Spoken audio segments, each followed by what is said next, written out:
across the UK, on DAB+, on your smart speaker, on your smart TV, and on your side. This is Talk.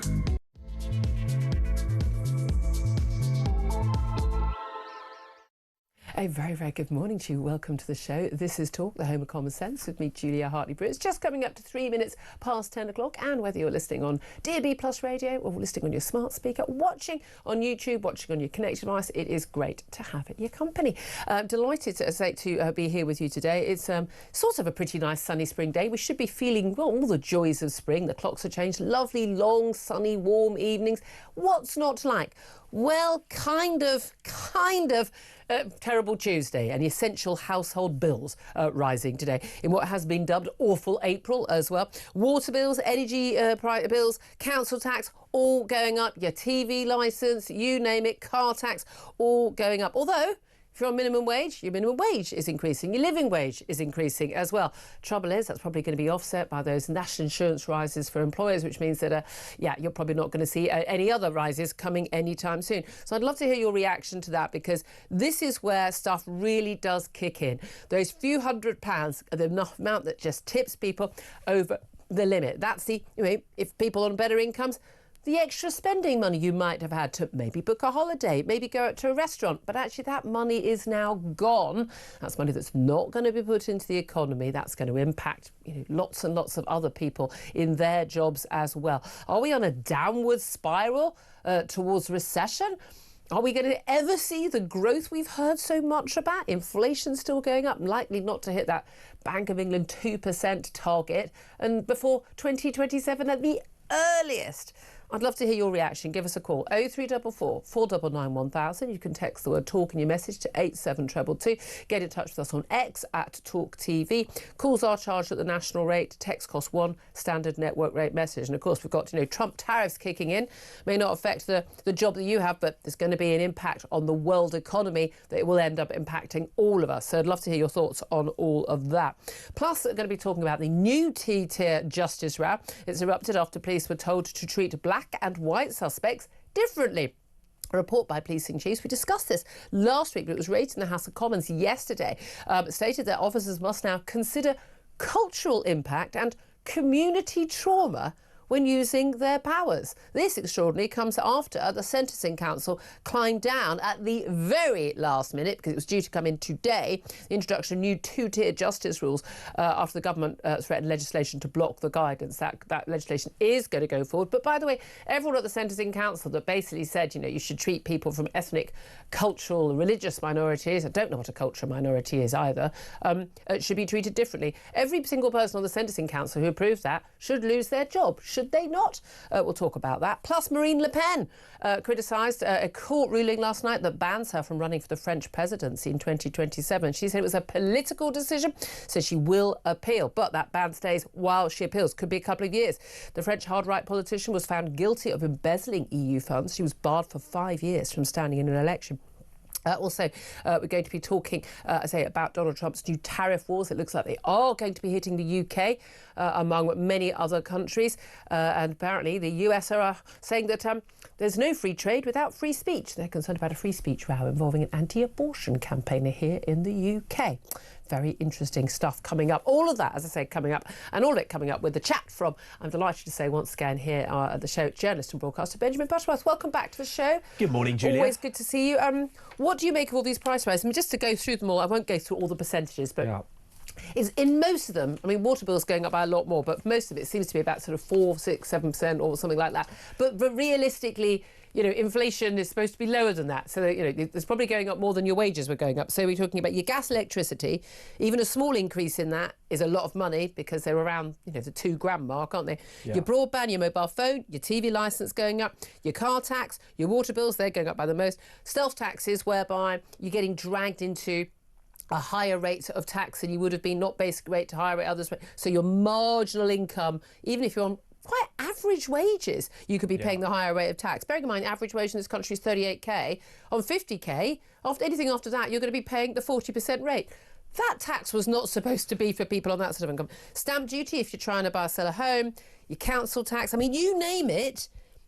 bills are going up. Who do you blame? Well, I think there are private companies when it comes to the utilities that have taken advantage in recent years. You talked about the water bills. They're going up 26%, which is an extraordinary amount. But look at the profits. On average, some of them are going up a lot more, yeah. But the profits have gone up 82% since 2018-19. Yeah. Now, you know, you don't have to be an economist to figure out that they're taking the mick there. And it's all while the service has got poorer, water has got dirtier. They've not done all the work they were supposed to have done. And we've not built a reservoir since the early 90s. And also, they've been paying out to shareholders, bonuses to chief executives and directors. Many of these are people who, in foreign companies that own our water companies. I've always found the whole water company privatisation utterly bizarre. I don't have a choice of provider. I live in the London area. I think a fifth of the UK has Thames Water as their provider, or certainly a fifth of England. No, that's it. You know, I've got Thames Water providing my water. I can't go, well, I'm going to go to, you know, Yorkshire Water to get my... That's not an option. I would definitely choose Yorkshire Water, that's sure, just like my tea.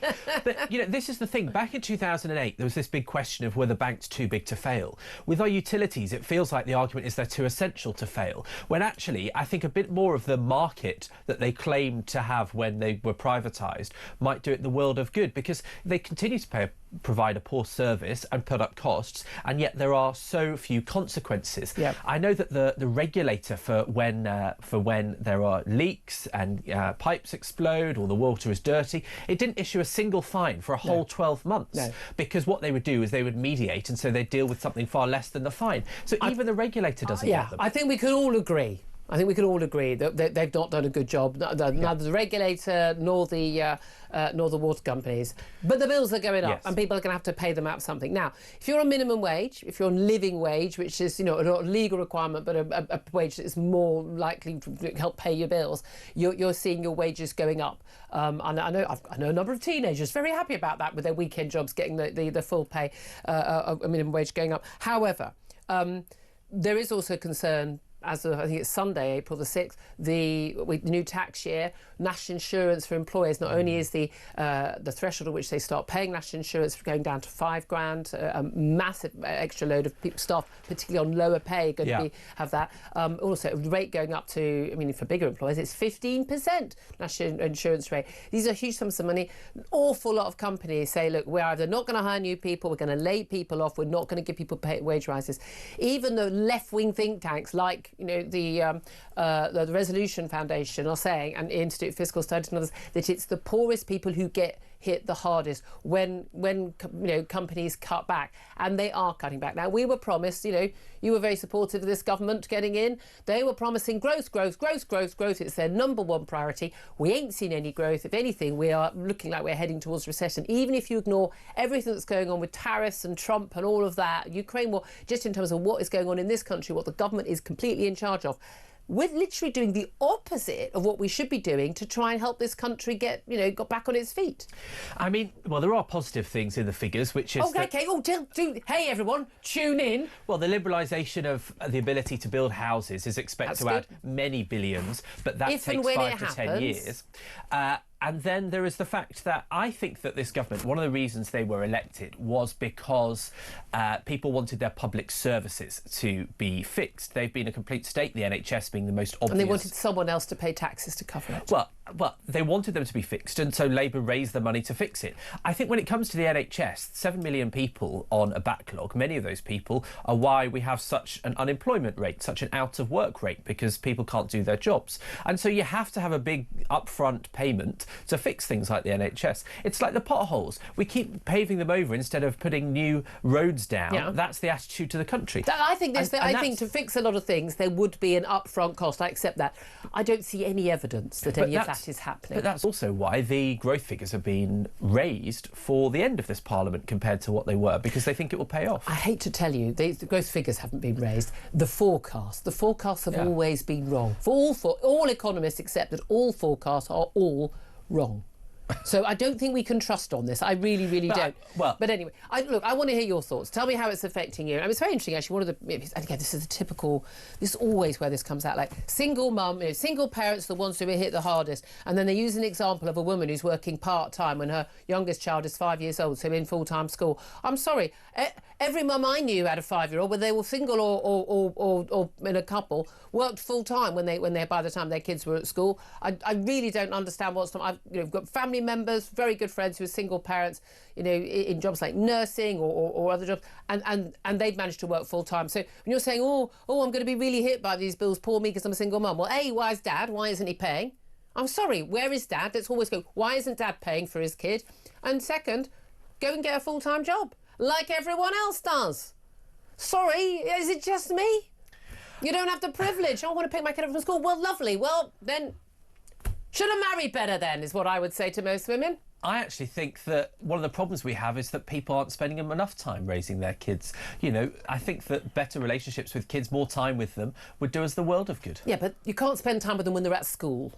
OK, fair enough. Between about 8:30 and 3:30, I'm pretty sure you're able to go and get a job. But most people don't have Maybe a job. Maybe a kid could go into a club after school for an hour, and you can probably manage to do a full-time job. I was going to say that undermines your point, because if they're at work between those hours, it's probably can only be a part-time job.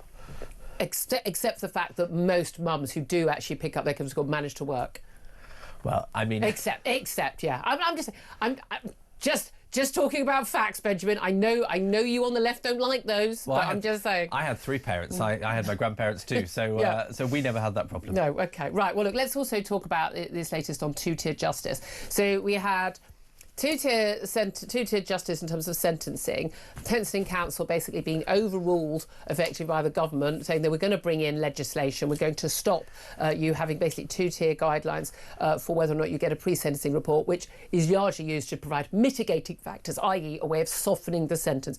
But it was particularly for ethnic, religious, and I don't know what these are, community minorities, and also people who claim to be trans. Awful lot of men who are sex offenders suddenly miraculously discover that actually they're women. Isn't that funny? Just complete coincidence. It must be the shock of the system. It's a shock of going into that police cell that makes them realise this. But they basically were threatened by Shabana Mahmood, the Justice Secretary, and again, she and the previous Justice Secretary, now Robert Jenrick, now he's Shadow Justice Secretary. Everyone's claiming, they didn't know anything about this. I mean, even though their advisors were in the meetings. Yeah. Sentencing Council, still all those judges and senior figures, all quite happily still in their jobs, despite the fact they were basically pushing in my view, blatantly, openly racist, illegal sentencing guidelines. We also now know we've got 2-tier police race guidelines. Now, we did actually learn about these last week, but they're raised in the Commons yesterday, and this is basically officers being told to treat black and white suspects differently. Labour has all said there's nothing in the plan suggesting police should give preferential treatment to black people compared to white people, but the report basically said their commitment is to racial equity, and they said that did not mean treating everyone the same or being colourblind. They called for equality of policing outcomes for different ethnic groups by ending the racial disparity in the, quote, likelihood of people being criminalised. And they want officers to consider cultural impact and community trauma when using their powers. What the heck is that? Well, I think there is a lot of evidence that black people are disproportionately arrested or questioned by police. Yeah, of course there is. We know that the chances of being arrested for being in possession of cannabis are 6 times higher for black people compared with white people. Now, that's got something to do with the choices police are making when they arrest them. Is it not also come to do with the demographics of where the police are patrolling, and black people, largely Afro-Caribbean people, are more likely to be living in the cities where police are more likely to be dealing with drug problems? So, funnily enough, they're not patrolling the streets of a village in Dorset where it's likely to be more white people. If you look to the demographics of the people who live in those inner city areas, I think those figures will be very, very different in terms of a comparison. I think there's a lot of distrust from black communities, especially in places like London, and to take that into perspective of how you police is important, because actually, in the nature of policing that we have in this country, policing by consent, a lot of information comes from the community providing it to the police. Well, they often don't provide it to And if police. that breaks down, then policing is inefficient. No doubt at all. Absolutely no doubt at all. We have got some racist police officers, we've had issues, and certainly in the past. I like to think things are getting better. It will never be perfect. I accept that. If I were a young black man living in an inner city right now, do you know who I'd most distrust? Another young black man, because they're the person who are most at risk to me in terms of my chances of being beaten up, being stabbed, being mugged, being robbed, or anything else. A friend of mine who used to be a Metropolitan Police officer told me a story of how his boss once told them to go and check some people in a car because saying they could smell cannabis, and he knew full well they couldn't smell cannabis. It was a car full of black people, and they just using it as an excuse. They were. They wanted to really reach their arrest targets, and they knew that was the easiest way to do it. And he was horrified. I was shocked, but you know, when you think outrageous. about it, should it be shocking? And they should be sacked. The officers should be sacked who ordered that, if that was the case. You know, I've read stories in the news where a barrister, a black barrister who drives a very nice BMW, told of how he was repeatedly stopped in his car, and of course the police officers would get the shock of their lives because he knows the law so well, but they're not doing that to a white person. No, in a nice I'm BMW. fully aware. I'm a white middle-class woman. I've never been stopped by the police driving a Tiguan. I don't think I look like a drug dealer. And again, and the idea that if a young black man or an older black man is driving a fancy car, they must be up to something. That is racism through and through, 100%. However, when we look at the two-tier justice and all the talk we've had on the sentencing guidelines, for instance, about black people are less likely are more likely to have longer sentences, not more likely to be sentenced to prison, but more likely to get longer sentences. And one of the reasons for that is because they're less likely to plead guilty at any point or early enough than other groups. And therefore you get a longer sentence. And also when people say for the same crimes, often when you're comparing the actual figures, there are only 12 different categories.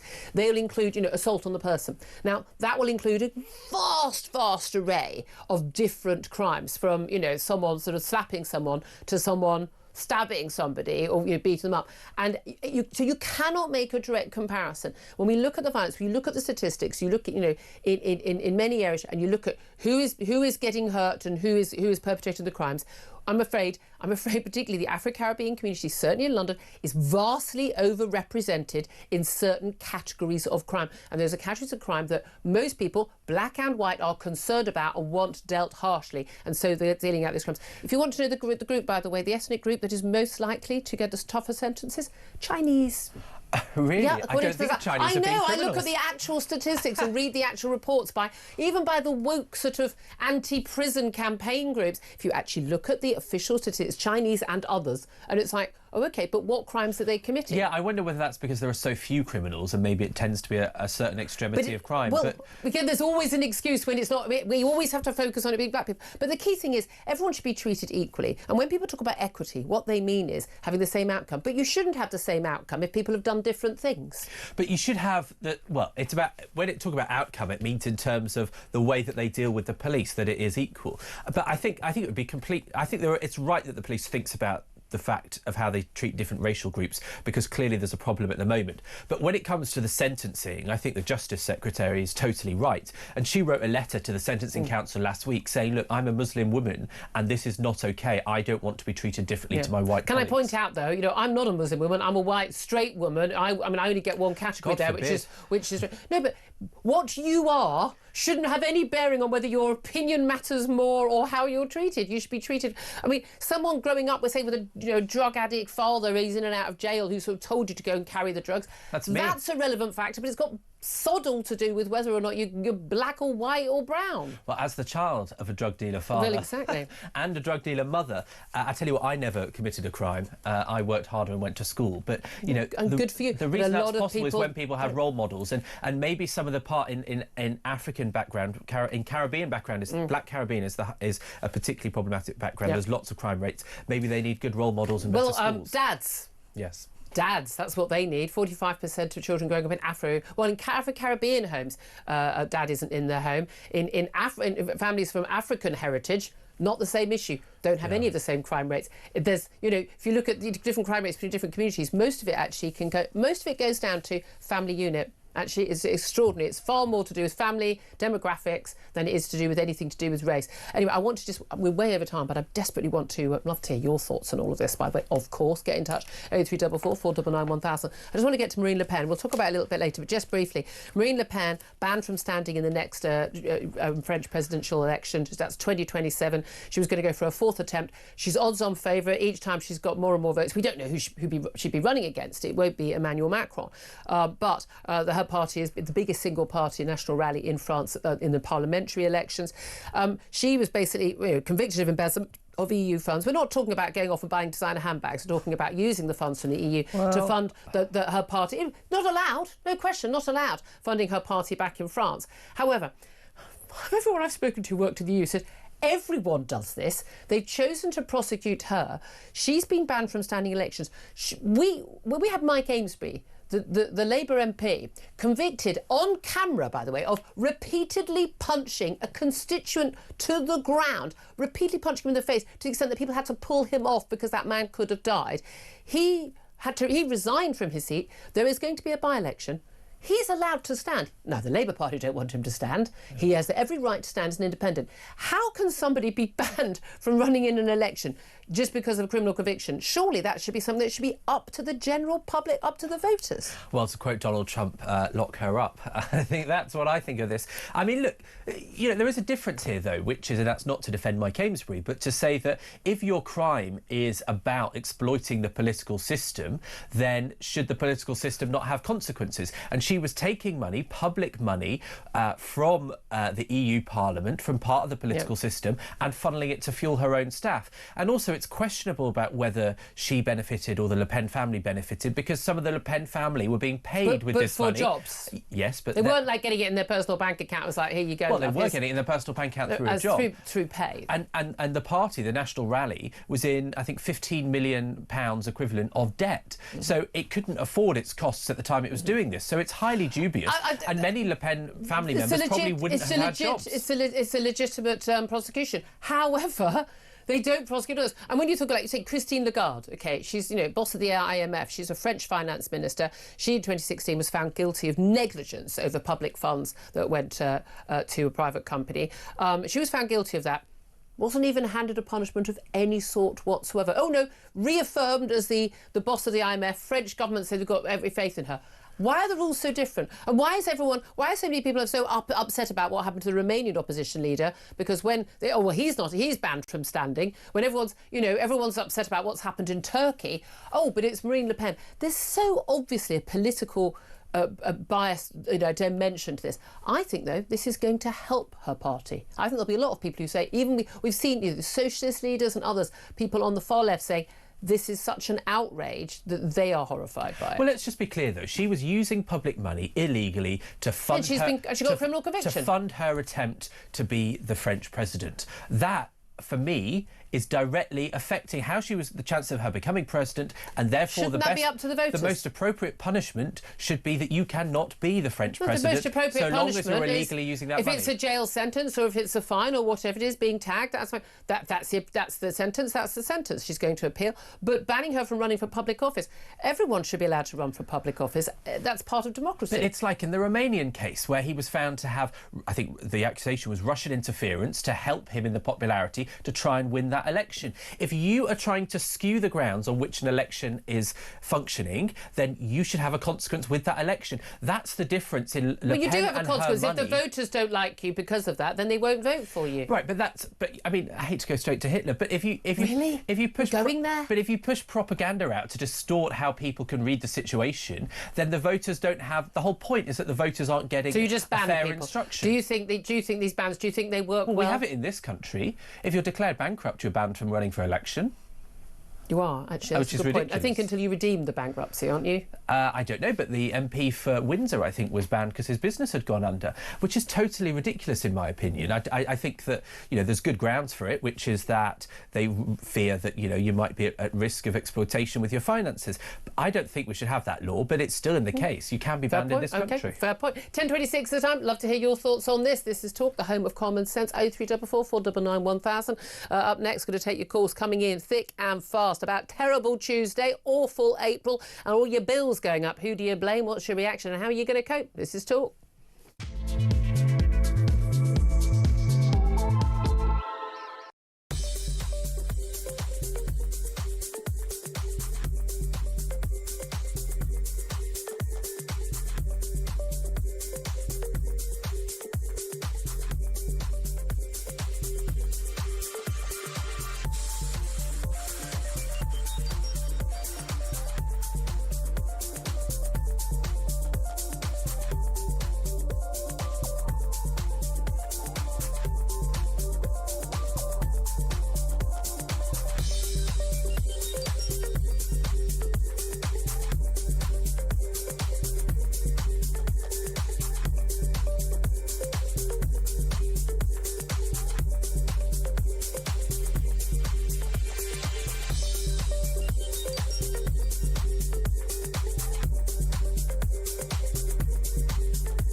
Like about 3 months ago, when the Home Office were sort of letting it be known that they think they had smashed the correlation between the weather and crossings. So it meant that actually the crossings were just down generally. The French continue to take the mick, as we've been reporting heavily. £500 million Heavily in the sun over the last few days, the last week or so.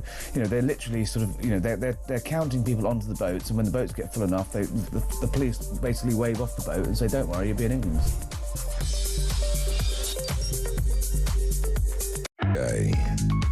On DAB+, on your smart speaker, on your smart TV, and on your side.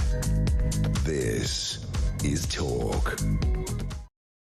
This is Talk, the Home of Common Sense. Thank you very much indeed for joining me. I'm Julia Hartley-Brewer. Benjamin Butterworth still with me. And now let's get straight to your calls. 0344 499 1000. Pat is on the line in London. And Pat, you want to talk about the bills going up today? Yeah, I mean, well, you know, it's as your guest said, they've got to raise money to give it in the NHS. If you raised enough money to put in a nuclear-powered American aircraft carrier, it wouldn't be enough. If you raised 500 billion trillion, which I don't think there's that much money on the planet, and you put it into the NHS, it wouldn't be enough because it's wastage. Yep. They buy kit that's overpriced. The people who, like the managers, the middle managers, not the doctors and the nurses. But wait a minute, but you're talking about taxes. Now, your council tax doesn't go on the NHS. We're talking about gas, electricity bills, water bills, TV licence, broadband, mobile phones. Those aren't taxes. Those are price rises. Yeah, but what it is, they're not paying for better services. They're paying their wages. Yeah. It all goes on wages instead of better services. If you made, it's like the water board or the if you made them people get reasonable amounts of cash for their what they do, and put the rest of it into services, it wouldn't be like it. It's the fact that they're basically, we're their employers. Yeah, I mean, I can see that. That's a fair point. And a lot of employers basically say, we have to put prices up. We see shrinkflation. There was a article last week about Easter eggs going up in price because we had a lower cocoa harvest, but they basically shrunk everything and then put the price up as well. And we're paying more for that because it's costing them more and they've got to pass it on to us. And then, of course, we ask for wage rises and they have to pay that. And then the national insurance, and it's all a spiral. Are you worried about the direction we're heading in? Oh, of course. I mean, I don't work no more. I'm sort of a new pensioner, about 3 years. Congrats. But, the point is, you still have to have a budget. And that's the trouble with these people who put the bills, the electric, the gas. They don't have budgets. They're money. They're like con men. They're working on other people's money. It doesn't focus the mind so much, does it? I really appreciate your call, Pat. Thank you very much indeed. Herbie's on the line in Harrow. Hello, Herbie. Good morning, Good morning. What do you want to say? Welcome to Rip Off Britain and Out of Control. Dear, oh, dear, oh, dear, oh, dear. Whatever next. I mean to say, they're mismanaged. Not only do the Conservatives, but the Labour government are also mismanaging this country yet again. We are the ones that pick up the tab every time they do something wrong. It's not their money. They don't care. They're not accountable to it, so they can get away with it. Yeah. You know, we would never be able to get away with it. And I think that the way it's out of control. You see, I've said when I campaigned back in 2008, when I hung upside down in Trafalgar Square about money hemorrhaging from my pocket, it's doing exactly the same now. Your wages and your pensions go up by the rate of inflation, but everything else goes through the roof. Thank you very much. We can take what we like. Yeah, and there is that thing. I remember the whole way through the last few years when they were talking about inflation, even when it hit, was it 11.1%? And I'm going to the supermarket till going, this ain't gone up by 11%. This has gone up by so much more than that. The electric, all of the key bills that you couldn't avoid, they were all going up by a lot more. And we're still living with the consequences of that. Well, we are, Julie. I mean to say, this government, they've just been given a pay rise. You know, not been said too much about that. That $2.5 grand, I think, MPs, yeah.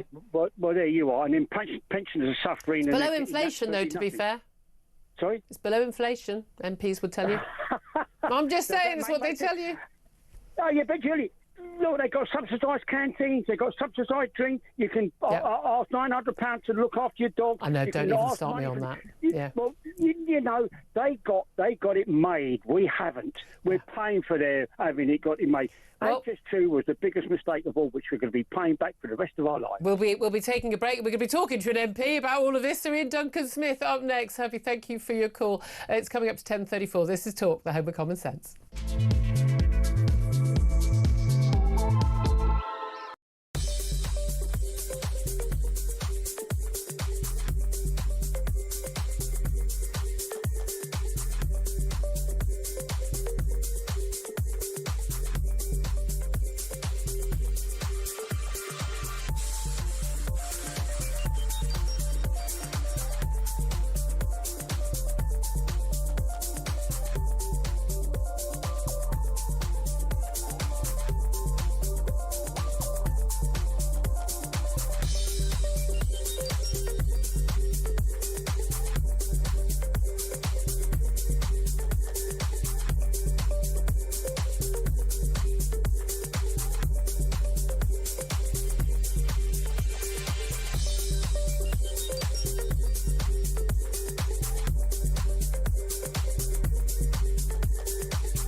Across the UK, on DAB+, on your smart speaker, on your smart TV, and on your side. This is Talk. This is Talk, the home of common sense. 10:36 is the time. I'm Julia Hartley-Brewer. Let's get straight to my next guest, Sir Ian Duncan Smith. He's an MP, of course, and former leader of the Conservative Party. A very good morning to you. Morning, Julia. Thank you so much for joining us. Well, terrible Tuesday, awful April, not a good day. We haven't even had the national insurance rises hitting businesses, 26 billion pounds of those are hitting businesses from next week. But we're looking at gas, electricity going up, water going up, council tax, car tax, TV licence, broadband, mobile phone costs, you name it. People's bills are going up, some by a big whack, some by, just 4.999% in terms of council tax, 4.6% on average for other bills. But it all adds up. It's all above inflation and it's hurting people. Whose fault is it? Well, it's successive government's fault at the end of the day, because what's actually happened is we are trapped now in two competing elements. The first element is, if you look at energy, we now have the highest energy costs pretty much in the world. So no wonder industry has been shipping out from the UK. We have very little manufacturing industry left in the UK. Anything that uses high amounts of energy disappeared off. We're going to lose our data centers at the moment if we're not careful, because there's a huge amount of energy required to keep data centers cool, which is the key thing, and to power them up. Those two elements, our energy costs are spiraling. Part of it is this helter-skelter drive to net zero without understanding the inherent costs and the problems that are going to happen with that. So all of that was already in existence, made worse by Ed Miliband's, sort of zealotry into this process. Well, the second thing I think is then to look at taxation and costs. When you're in a hole, don't dig, stop digging. And we the last budget seemed to have said we have a problem, which we did, following on the back of COVID, our failure to recover. And I'll come back to the work and, to the sort of welfare side of this. But then what we do is we say, well, I tell you what we have to do. We have to prioritize elements of this and then tax the public even more. So we have a highly taxed public. They're now getting higher taxed to deal with a problem, but at the same time, that takes their money out of circulation. So shopkeepers and industry doesn't get what they need. So they then have real problems and they shut down, they disappear. So this is a spiral that has increased by hammering them for a second, maybe even a third time. We now hear from every economist that I can think of talking to who says she's going to fall short of all her targets. Look out for the coming budget in the autumn, because she's going to be forced to fill a black hole that she keeps talking about. And things are only going to get worse with these Trump tariffs. Was it like Freedom Day or something? The American president calls it, but we don't even know what all these tariffs are going to be on. We don't know who they're going to hit. There's a blacklist of 15 countries. We don't know if we're on it or not. No one seems to know, least of all most of the people in the White House. It does seem that attempts to negotiate some sort of start of a free trade arrangement between Keir Starmer and Donald Trump haven't quite made it there yet, and we are expecting those Trump tariffs to hit us. How big an impact will that have? I mean, people might say, well, I don't work in the automobile industry, so it won't make an impact on me, but this can have a far-reaching effect on everybody, can't it? Yeah, it does, because the US is our single biggest market as a single country. They're bigger than any single country in Europe by a long, long way.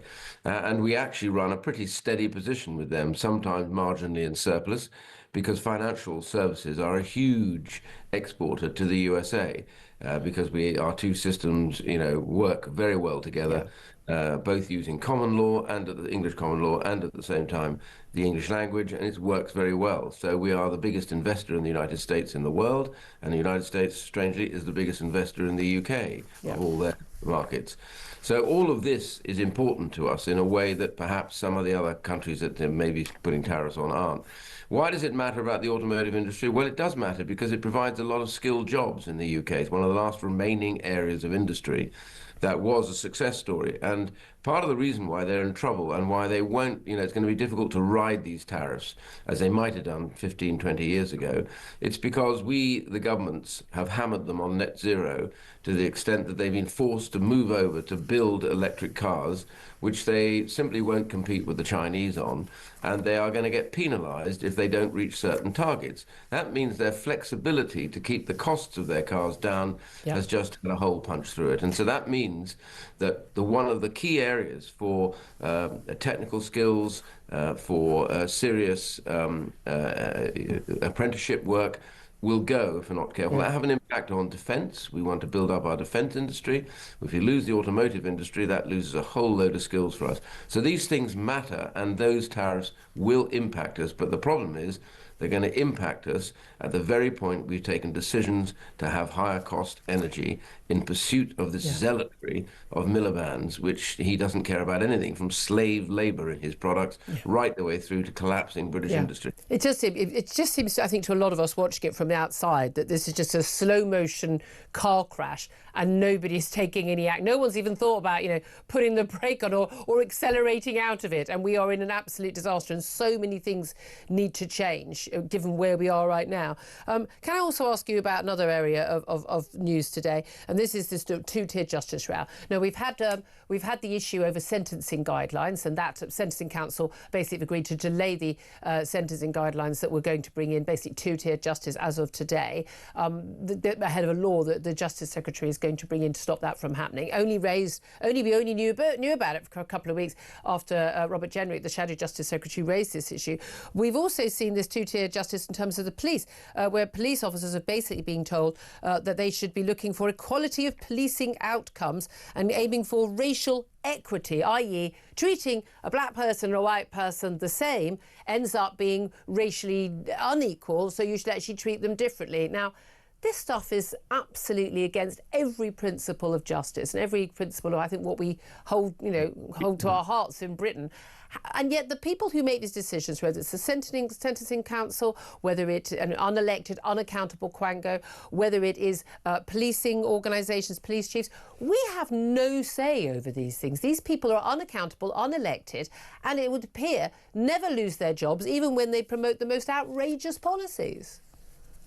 Yeah, I'm afraid it's successive governments have been bullied and weakly allow themselves to be bullied into believing that politicians may well be elected, but they are not expert enough to be able to decide things. So we hand them over to bodies. And what do the bodies do? They increase their remit and they pay themselves huge salaries. Just have a look at the PIP and the mobility scheme in it. And of course, Motability, which provides these cars, astonishing grip on the industry, by the way, the scale of that. It's like 1 in 6 cars, the new hires, leased cars are Motability cars? When I was there, it was really difficult to do anything about them. You were Work and Pensions Secretary. Yeah, we did cut back quite a bit on them, but at the same time, it was very difficult. We did talk about possibly getting rid of the whole concept of Motability, but then we discovered that Her Majesty the Queen had been made their patron, which made it very difficult to move. But the problem is that was just an example of what happened. I brought in about 3 separate bodies back into the department so that we could run them. We may not be the most brilliant people at running things, but we certainly know this much, which is we were elected to do it, so we're better off doing it ourselves. I think most people are absolutely horrified that there. I mean, yes, okay, so it's judges on these Quangos, but again, we also know it's all very woke. It's all, and again, it's the unaccountability that is the concern for us. You raised a very good point, by the way, on this issue about policing. We at the Centre for Social Justice, which I set up, which did a report on about things like stop and search and the issues that we were very clear that the families and the communities that suffer most from antisocial behaviour and street crime are the ethnic communities by a significant degree. So when people talk about, well, we have to we arrest too many people from ethnicities, Afro-Caribbean boys, the answer is because in certain key areas, they are the ones that are committing the crime. The police know that. So what we ask them to do is not arrest them. And the answer is if you don't disrupt the supply chain of drugs, money and weapons, then you get more crime, more violent crime, and that is more damaging, believe it or not, staggeringly, to those ethnic communities. The most criminalized and attacked communities are, for example, Afro-Caribbean communities. So, when you arrest people doing that, you find the same people from that community. Some of them are involved in crime. So you can't turn around and say, what's our quota today?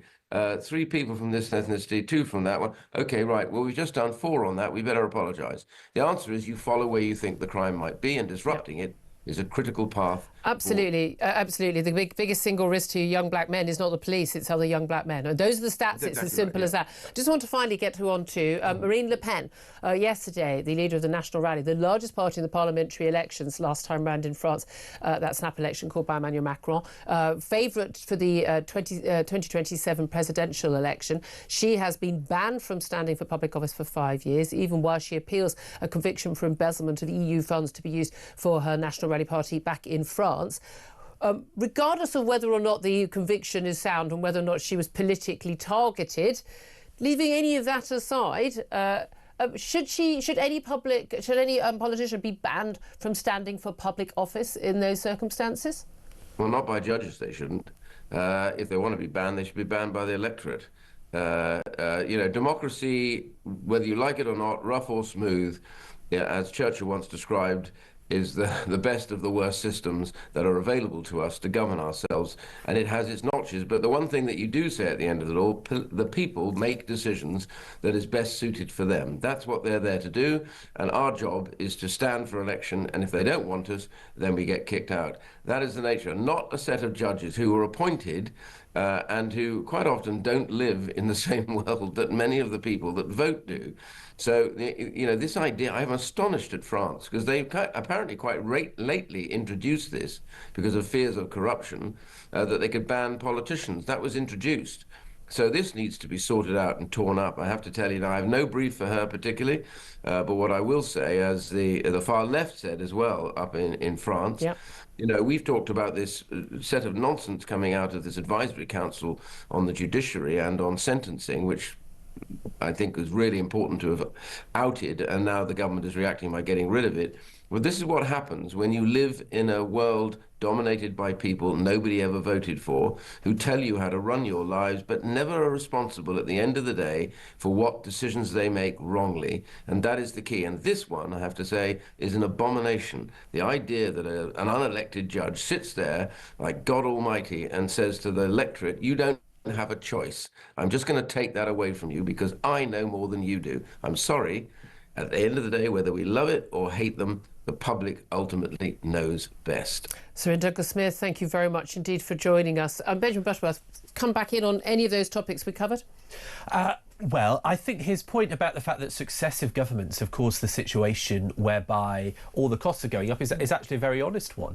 The fact is that we have a situation in this country with the highest energy costs, with water costs rising, and that's been allowed to happen for generations. The energy cost has been a deliberate policy. Yes, but in all the utility costs, they've gone through the roof. And I think that he's absolutely right that this is a mistake that's been made across the board and made for a long time. It's always fresh. One reason I like having Ian Duncan Smith on is he's refreshingly honest about these things and non-party political. 10:48 is the time. I'm going to take a quick break. Up next, going to talk to finance expert David Buick about the cost of living going up and those Trump tariffs. This is Talk, the home of common sense.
Scheme like Rwanda, David, in order to deal with... Come on, Mike, it never even saw the light of day, did it? So we don't even know whether it would have worked, and they scrapped it because it was ideological. We know that every assessment, every costing, every independent expert says the Rwanda scheme was not about to deter. Experts are often wrong, Mike.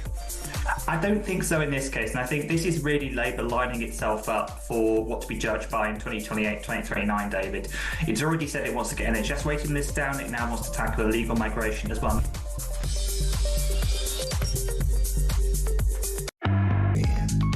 On DAB+, on your smart speaker, on your smart TV, and on your side.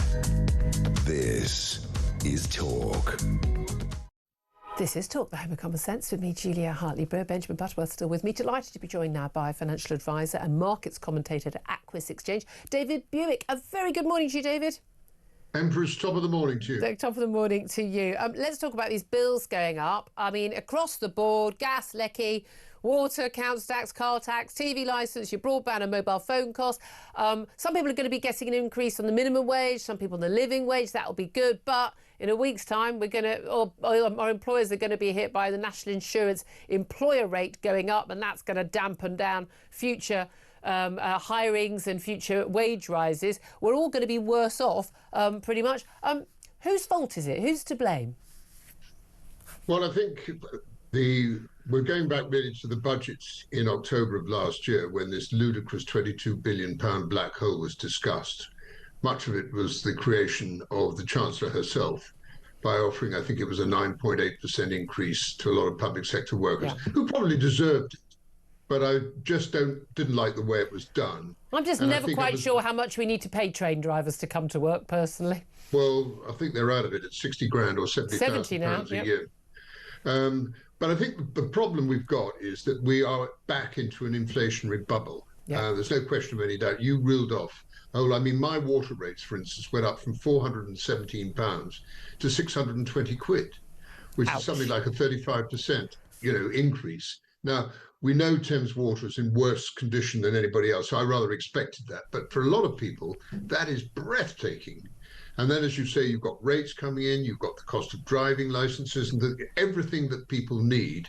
And that is inflation. We saw inflation come down from 3% to 2.8%. Don't hold your breath, because I think it's going to be somewhere near 3.3 to 3.5 come the middle of July, because these things take, Julia, some time to sort of filter through. And the key thing, of course, is when they talk about, we've had politicians in the last year saying, inflation's coming down. No, it's not. Inflation is still going up. It's just going up at a lower rate than it had been. We had it at over 11%. But it's never we never had deflation. The prices went up, and now they're going up at a lower rate, but they're still way higher than they were, 2019. Well, I think that's right. I mean, I think the biggest one of the lot that we've all seen, I think over the last 15 months, I think I'm saying that food inflation is at 35% since, 18 months ago. Yeah, and again, I mean, the bills that have most gone up, food, energy, and things like that, are the bills that people don't have a choice about. They have to eat, they have to keep warm and have lights on. How much more are we going to be hit if and when, as we expect, these Trump tariffs to hit tomorrow?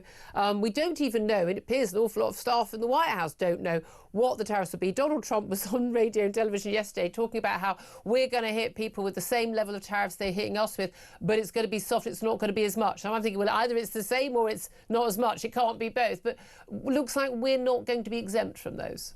We used to have, before you were even a twinkle in your father's eye, a television programme called Maverick.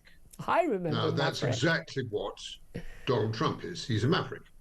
And nobody actually, Julia, should be remotely surprised that we are at 6s and 7s, and we don't know whether it's Tuesday or Thursday, when it comes to these tariffs. But there is a $1.2 trillion deficit. And nobody can accuse Donald Trump of lying. He told the rest of the world, I cannot accept this. And so some sort of tariff war was always on the cards. I think the way it's been handled has been utterly ridiculous. It's 25% now on steel and aluminium. Oh, no, it isn't. It's 20 now. And all right, we'll have a month's wait before we bring Mexico and Canada into it. And now we've got the question of the United Kingdom tomorrow, which will be part of Liberation Day. Liberation Day, that's it, yes. Yeah, Liberation Day is upon us. Now, we have no budget deficit or surplus for the United States. So there's no reason on God's earth why they should vent their spleen on us. But they are also very likely to do so, particularly in the auto industry, where you know, we have got a pretty substantial amount of business that we've done there over a period. I think it's 17% of our car exports go to the United States, and again, the top-end cars, high-skilled jobs and the like. But what's interesting is often when Donald Trump talks about this, I mean, I don't know why he's just into tariffs, the greatest word in the English language. I mean, it's just madness. He doesn't seem to understand that it is a tax effectively on the consumers in America. And I understand about, you know, bringing back industry and manufacturing to America. I get that. But he also seems to confuse, you know, VAT with a tariff. He insists that we do have this 20% tariff. No, it's VAT. It's a sales tax, which they also have in America. And yet he says we've got VAT on American goods, even though it's on every item that will be sold, I mean, other than food and, you know, children's clothing and like. So there's an element where we're kind of dealing with someone who doesn't even understand his own policy. Well, he's had his bloodhounds out there, and I think they've been very, very cleverly selected. People who've taken over prisoners, people like Howard Lutnick, who've been in the business world for a very long time.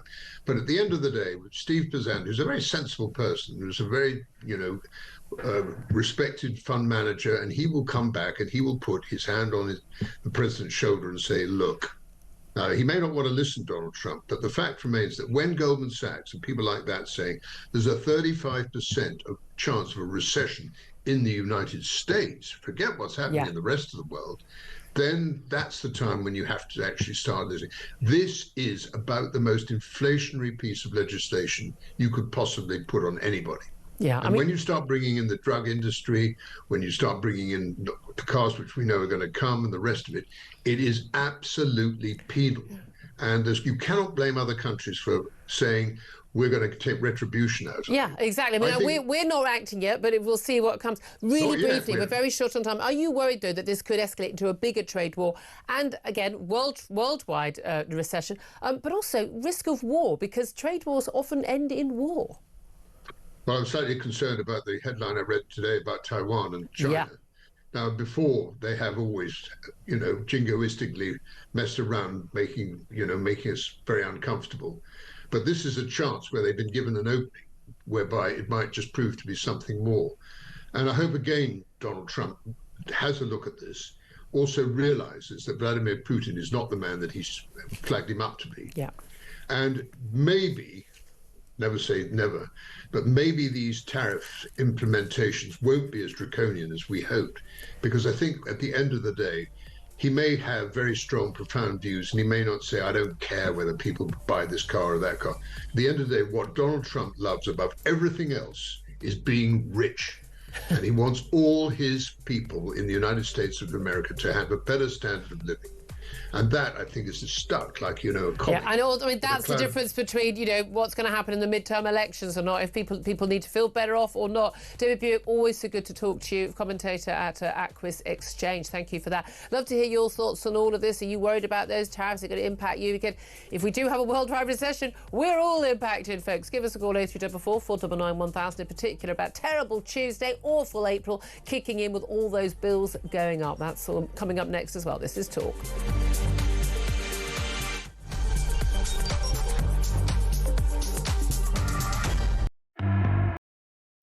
Across the UK, on DAB+, on your smart speaker, on your smart TV, and on your side.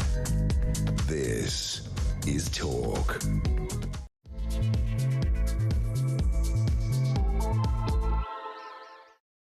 A very, very good morning. Welcome back to the show. This is Talk, the home of common sense. Thank you very much for joining me on Terrible Tuesday as part of Awful April. You know, the one good thing about all those bills going up today, and my God, they're going up. Gas, electricity, water, council tax, car tax, TV licence, broadband and mobile phone calls. I have to read them because there are so many of them turning up today or in the next few days, is that they've kind of pushed aside all the April Fool's jokes you normally see in the papers. I don't think I've spotted one yet, unless this whole thing is an April Fool. Maybe the whole Labour government thing is an April Fool. Not a great joke, guys. Not a great joke. We're not laughing anymore. Maybe the £22 billion back hole that we've been filling in apparently since last July is the April. I don't know. But anyway, we are talking about all of that. I do want to hear from you. Give us a call on 0344 499 1000. Text on 87322. Get in touch on X at Talk TV. Calls are charged at the standard national rate, and text costs one standard network rate message. But I'd love to hear from you about those bills going up. Who do you blame? Whose fault is it? What can we do about it? well, how you're coping, really, particularly how you're coping. I'd love to hear your thoughts on that. And of course, with just one day to go before Donald Trump's new tariff war hits countries around the world, including us, Keir Starmer's attempts to strike a free trade deal with the US are at risk over a free speech row. We'll be talking about that. Plus, we're going to be talking more about two-tiered justice, whether it's police or sentencing, although the Sentencing Council backed down at the last minute last night ahead of Two-Tiered Tuesday coming today, where we would have seen the introduction of different rules in terms of sentencing if people are from an ethnic or religious or community minority. I still don't know what a community minority is, and as opposed to if you are from a majority in this country. I think we all know what we mean by that. White. Also, Marine Le Pen she's hit out at a court ruling yesterday that banned her from running for the French presidency in 2027. She said it was a political decision and she will appeal, but she's still banned from running until that appeal is heard. The French hard-right politician was found guilty of embezzling EU funds along with dozens of other party officials, and she was barred for 5 years from standing in election and a 4-year, pretty much suspended prison sentence. Joining me today for all the chat, Benjamin Butterworth, journalist and broadcaster. You know, an all-round sort of lefty. I'm your April Fool. You are. That's it. That's it. I knew it was coming at some point. It's wonderful to have you here. Let's start again with the household bills going up. They're going to hit everybody, and that's the thing about inflation. And we saw this with energy bills. They hit everybody, and whether you're a millionaire or whether you're on the lowest income, minimum wage, or on benefits, you're going to feel this. But the reality is, these things hit people on the lowest incomes the most because you're spending on your basics, on your food, again way above 3% inflation, your gas, electricity, your TV licence and things like that, and mobile phone costs. And yes, you do need a mobile phone if you're poor. I mean, you might not need the top of the range one, but you do even to make basic communication with the world. That it's a much bigger percentage of your outgoings. I mean, it's a very important economic question because people on lower and middle incomes spend more of the money they earn than people that are able to save lots in the bank, and so it can have a harsher knock-on effect in terms of spending. The economy. Well, we're told, but then that's where you've got the minimum wage. By the way, I did that in economics. Marginal propensity to consume is what it's called in economic terms. I don't know why it's the one thing I remember from 2 years of economics. Yeah, it's your likelihood that you will, when you've got that extra money in your pocket, such as we get extra money in our pocket these days, your likelihood of spending that as opposed to saving it. If you give extra money to rich people, they just put it in the bank because they don't need to spend any more. They've already got enough money to spend. Whereas people who are at the bottom of the economic pile, they're more likely to spend it. So that's good for the economy. So the minimum wage going up, the living wage going up, that would be a good thing, apart from the fact that businesses say they can't afford either. Yeah, so today there's been the biggest rise in the national minimum wage in history. It's gone up by more than 16%. So the minimum wage in this country is now £10. One bizarre outcome of that is that if you've been to university and then get a job on minimum wage at, say, Tesco, you now have to pay back your student loan on a minimum wage salary, which just shows the absurdity. On absurd interest rates as well. Exactly. Unless, of course, you've come from Europe and you've been pretending to do a course, so you'd have to pay it back at all. We'll pay for it, don't you worry. Yeah, indeed. If you come from Romania, always happy to pay for you. If you just come here and pretended to be a student, always without have to pay speaking your loan English. Back. Yeah. You don't even have to speak English for those dodgy loans. But when it comes to minimum wage rising, it's a massive leap. And, for people on those salaries, 16% is a significant change. I dare say that with food inflation and utility inflation having been very high for years, this probably just gives them a fighting chance. Gets them back to where they were a few years ago. And that's the thing. And even when we've seen wages going up, I think about an average of something like 6%. Yeah, but if your wages didn't go up when it was 11% for a while by that amount, which most people's didn't, you're still you're kind of fighting to catch up, aren't you? This is the problem with our economy. Wages in the last about 2 years... Why are we agreeing? Well, don't worry, I'm sure we'll disagree in a minute. But wages in this country have only started to go up faster than inflation in about the last 2 years. From 2008, they have been basically stagnant. Oh, I wonder why that would be. Meanwhile, was you're going to say immigration. That happened in all those years where we imported loads and loads of people to this country to work for very low wages? I wonder if that might have had an impact on wages of people here. I wonder. Answers on a postcard or give us a call, 0344 499 1000. But, I mean, lots of countries have had high immigration. Germany has higher immigration than the UK does. How's that working out for Germany? Have you seen their economic stats? But their salaries are higher than ours. We have had stagnation since 2008. And I don't think, a lot of times you talked about the train drivers. I'm afraid I disagree on that. Do you think 70 grand is a perfectly reasonable salary for someone to drive a train? What I think is that the problem with our economy is not people earning 70 grand, which ought to be a middle income. If this country had inflation relative to the cost of housing and relative to the unavoidable costs of living, it would be more like 50k than 38k was the average salary. The US, Denmark, Northern Europe, their average salaries are 40% higher than the UK. The problem in this country... They're richer countries. And we'd be richer. We were as rich as them. You don't get richer by paying people higher salaries. You get richer you do. by... No, we don't Hello, welcome to the left and the right in this country, everybody. If we paid everyone £1 million a year, we'd all be millionaires and everything would be fine. That's not what I'm saying. Can anyone spot the flaw in that who's over the age of 5? That's not what I'm saying. It is what you're saying. No, it's not. What I'm saying is if you have more money in people's pockets, more money is going around and an economy grows. But where do you get that money from? You only have more money to pay people more if they are more productive. They're working more efficiently. They're producing more from the same amount of time, the same amount of input. You need to produce something. We don't produce anything. One of the reasons why wages may have stayed higher in Germany for a while is because they've had a manufacturing base. And actually, manufacturing was less hard hit than, for instance, the service industry, the hospitality industry, on which lots of our economy depends. And the trouble is, when people haven't got any cash, they don't go out to restaurants, they don't go to pubs, they don't get an Uber. But that's the point. People have had stagnant wages, and so the amount of money they can spend on those things... You can't just give everyone more money. But the argument doesn't make sense, because inflation in this country has not been caused by higher wages, which traditionally would be the argument. That's true. It's been external caused factors. by outside factors, right? And so and energy policy. And so don't tell me that in Northern Europe, where wages are about 40% higher than they are in the UK now, their economies do not have higher inflation than us. They are more equal than us, and they have had the wages go up at the rate that we had until the mid-2000s. They have completely different economic bases in terms of what they produce relative to in terms of what makes up their economy.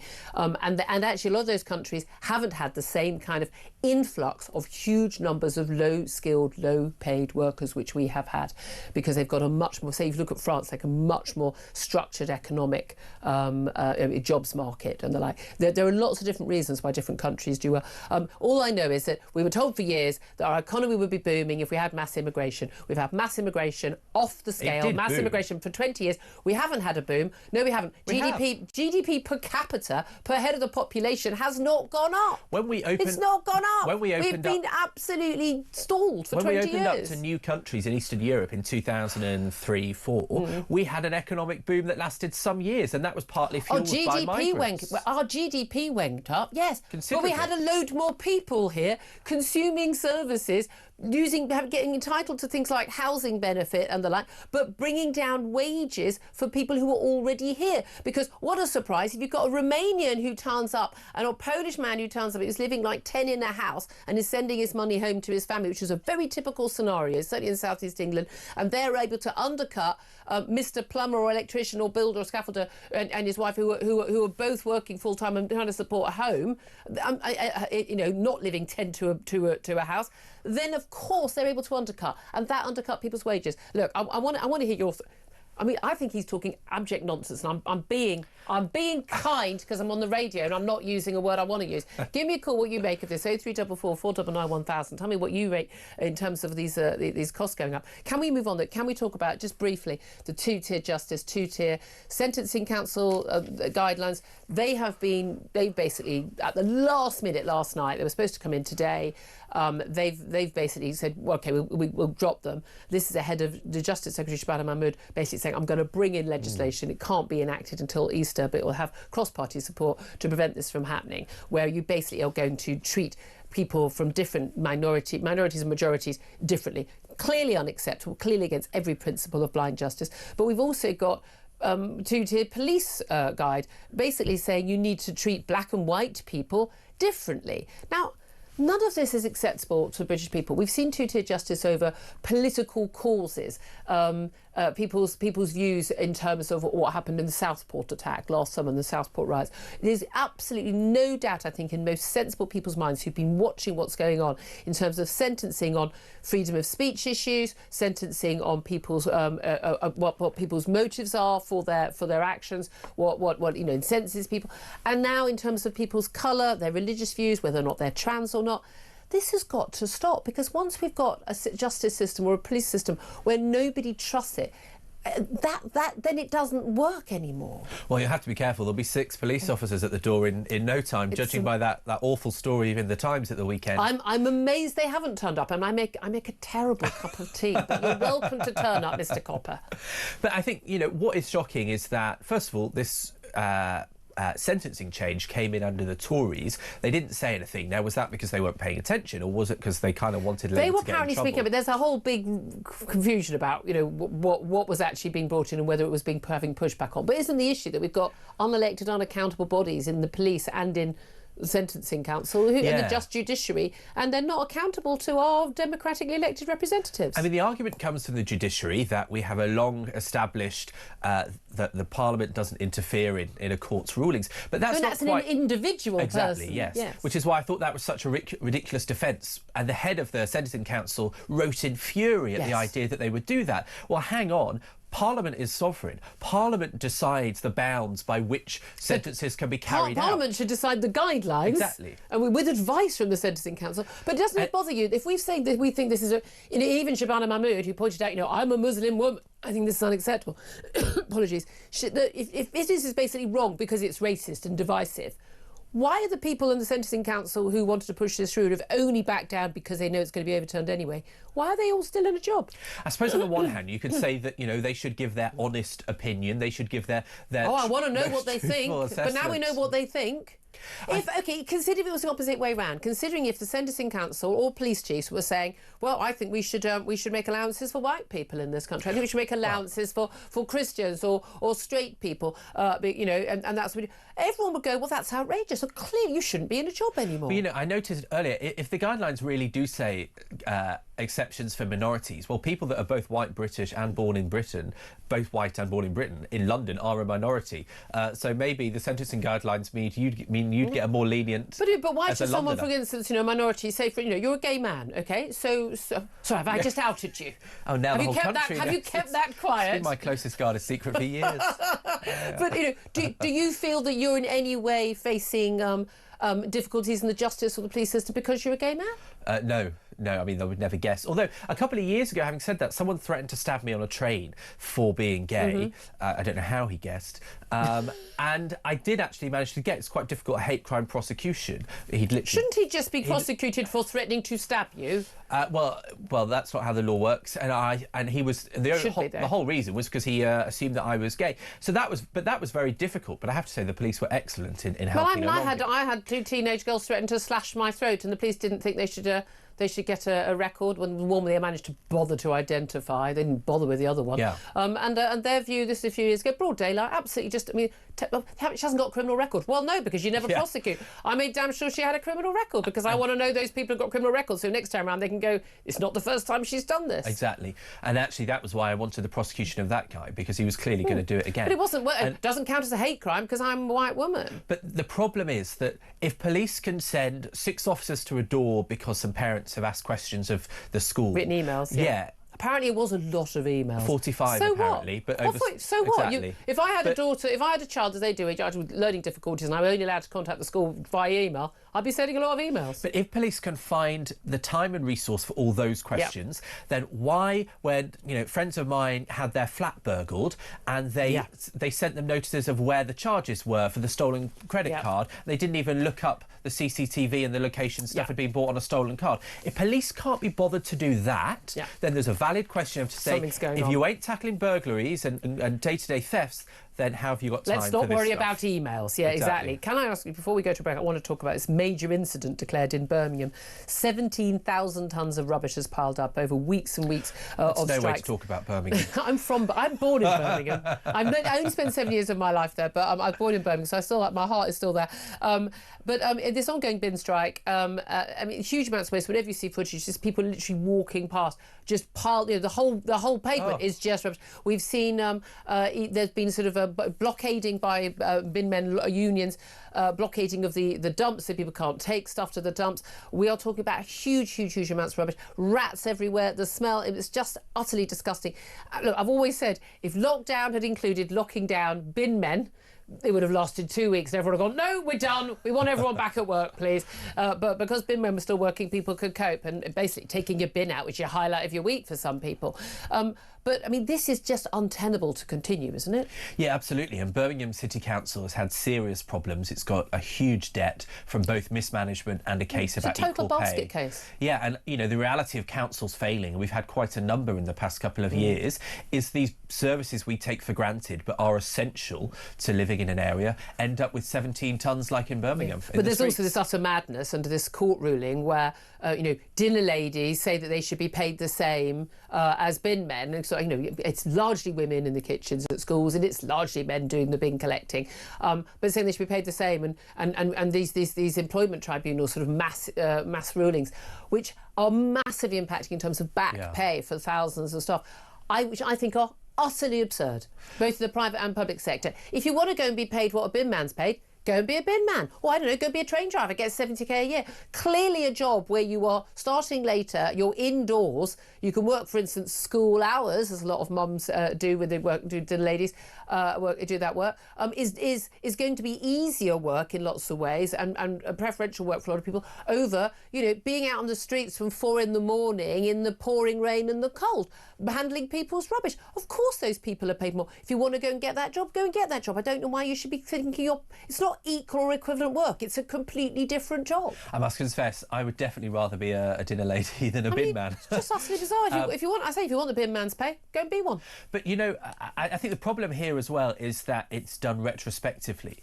And so, you know, that's what's got them in the mess. It might be nice in principle, but it's not nice. It's morally wrong in principle. It's completely unenforceable in practicality, because the fact is, you know, a lot of those, if women are on lower incomes, well, they're the ones paying the higher council tax. So think about how many women are struggling to pay the bills because they've got a 20% rise in their council tax or whatever it is. But everyone's council tax is the same. It's not because you're a woman. It's irrelevant. It's what choices that women make. Well, I mean, it is about choices that women make. A lot of women choose to spend more time with their children. They earn less. A lot of them with men. Here's the thing: if you're not with your bloke or your partner, and they're no longer with you, and you're having to make ends meet, then you don't get those choices. Life is hard like that. Life's not fair. But it's got sod all to do with whether you're a woman or not. I do think it's unenforceable though, because you can't just put potentially billions of pounds on a private or public body and expect them to find the money. It doesn't exist. Well, they can't, as we've seen. I'd love to hear from you. If you're in Birmingham and you're dealing with this, I would love to hear from you. Maybe you're one of the bin men who's on strike. Love to hear from you. Don't have to give your real name. Do get in touch. 0344 499 1000. Love to hear from you in terms of terrible Tuesday, all those household bills going up. How are you coping? And who do you blame? Love to hear your thoughts. 0344 499 1000. We'll get to your calls in a few moments. First up, though, it is time to find out how you could be within a chance of winning Oasis tickets at Wembley this summer and £10,000. How'd you fancy winning tickets to the hottest gig of the century? Here at Talk, we're giving you the chance to bag yourself a pair of tickets to Oasis at Wembley this summer. Plus, we're giving away a whopping 10 grand and putting you up for the weekend in a London hotel.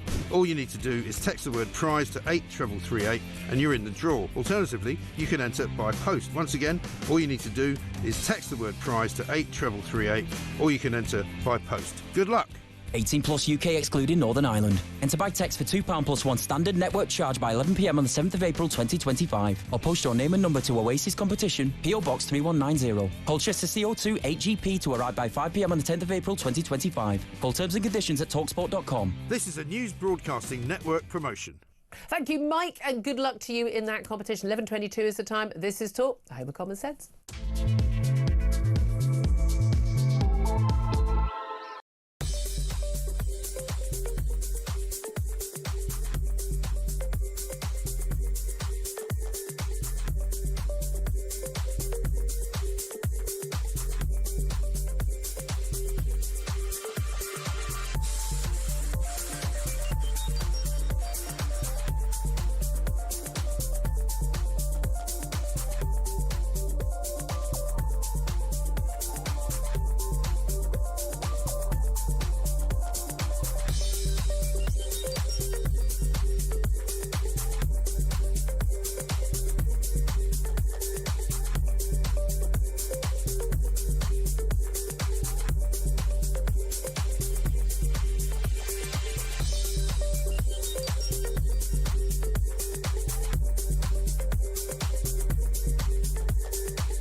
urge anybody to go online and have a read of them.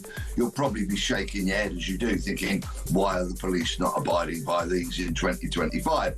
But one of them was that the police are the public and the public are the police. What that essentially means is the police aren't a special breed of people. They've been drawn from the public to do a job of protecting the public. So as people, let alone police officers, I'm sure they are going to be shaking their heads in disbelief.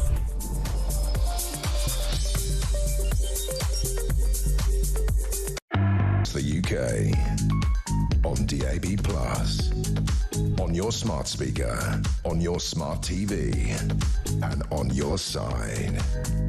This is Talk.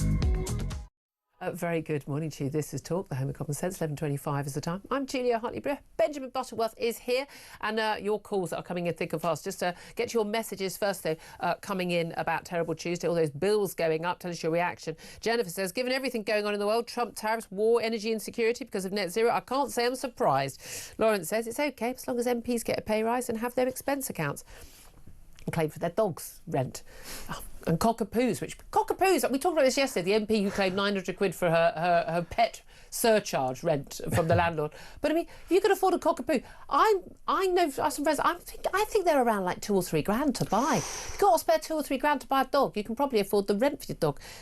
Greg says TV licence should be scrapped, absolute zero value for money. I say no, an awful lot of people I know don't pay it anymore. Phil says it's simple, really. The government wants higher prices and higher wages in order to increase the tax take. Richard says, got rid of the TV licence, broadband and landline. Now I have to rely on my mobile phone. What's the point in working? It's a very sad state of affairs. And Sheila says, well, you get what you vote for. Ain't that the truth? Let's go to the phone lines. Paul is in Southampton. Hello, Paul. What do you want to say? Hello, Julia. Hello. Reference your conversation earlier with your guest about wages being held down. He says there's no wages weren't held down because of us having vast numbers of immigrant workers. What do you reckon? Well, I used to work. I still work as an HGV driver, and I had an ADR license, which is dangerous goods. Mm-hmm. And I went to work in the local refinery down the road from where I live, and there was a Polish guy on nights working for £2.50 an hour, less than me. Yeah. So why would they want you when they could get more of him? Yeah. Well, exactly. And as soon as Brexit came in and the vote went the right way, our industry, all of a sudden, we were getting paid. They were chucking money at us because they couldn't get HGV drivers for love nor money. Yeah. But now it's plateaued. I don't know if it's because of sort of current climate, but wages in our industry is still is stagnating again. But I mean, I remember certainly sort of halfway through lockdown, at the end of lockdown, they couldn't get drivers for love or money, and wages were just being whacked up. Weren't people getting bonuses for moving companies? Yeah, it was. I mean, they couldn't give you enough money, but and it was just everywhere you went, people were going for the foreigners because they work cheaper. Yeah, and they say, oh, they work longer. Well, no, they don't. In our industry, they just spent a lot more time in the lay-bys. But also, HGV drivers, there are very strict rules about the length of time you can work. The law it's very, very strict indeed. So they can't work longer than you. Well, the problem is when they swap digicards, because, I'm not being stereotypical, but one copper said to me, there's quite a lot of them from a certain countries. They do look very similar.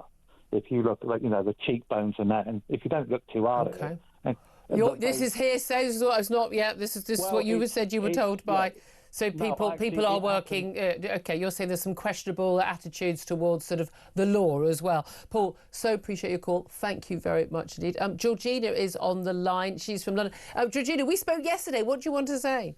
Well, firstly, I want to say you look pretty in pink, my darling. I'm going for a spring cheery colour.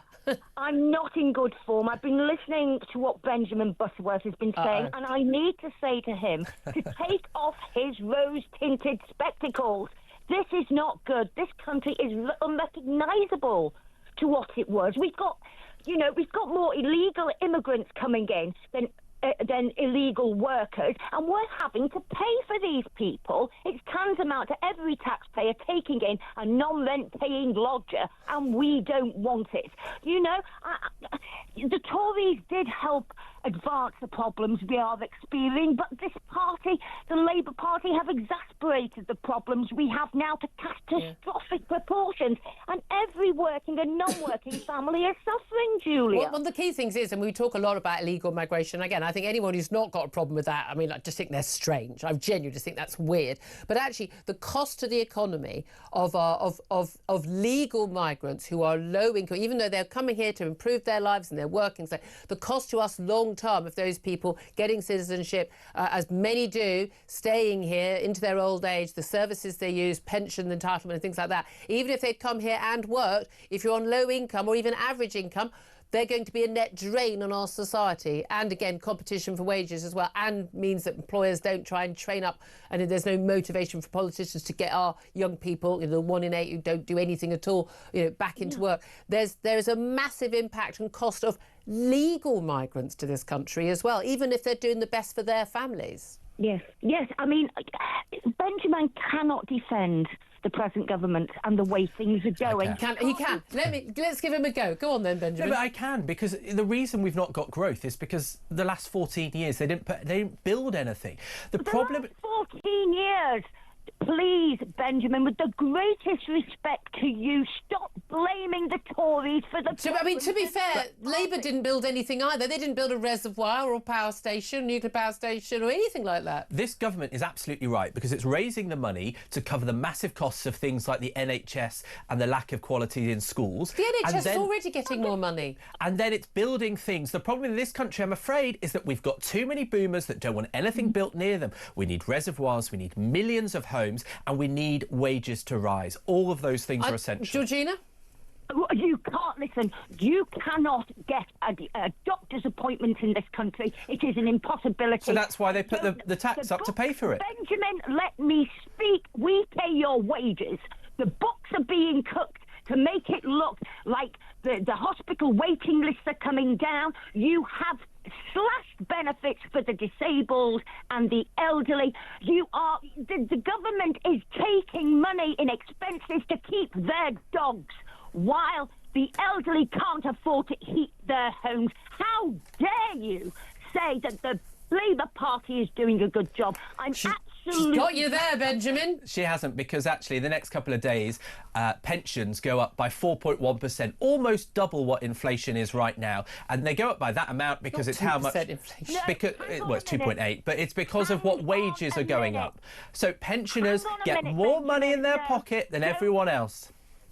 Don't talk over me. This is all lip service because of the upcoming election. Please don't take us, the British public, for fools. We're all over you now. We know what's going on, and we're not standing for Listen, I'm going to give Benjamin some friendly advice. I wouldn't mess with Georgina. Georgina, have you thought of standing for public office, my love? I would love to see you at PMQs. I would love you to see you. I wouldn't. I'd be terrified. Have you ever thought of it? No, do you know what, Julia? I've never been a politico. I'm a mum, and I've got my beautiful children, and I took the choice to stop work to look after my children. That was my choice. I don't expect this government to keep me. If I couldn't afford to have my children, I wouldn't have had them. Yeah, what a mind-blowing concept for some people, eh? Georgina, absolute pleasure. Well, for me and for the rest of us, probably not for Benjamin. We're going to take a very quick break right now, and then we're going to be talking more about Marine Le Pen, banned from standing for the French presidential election 2027 after that embezzlement conviction. But will this actually help or hinder her National Rally Party? That's up next. This is Talk Over Common Sense.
across the UK.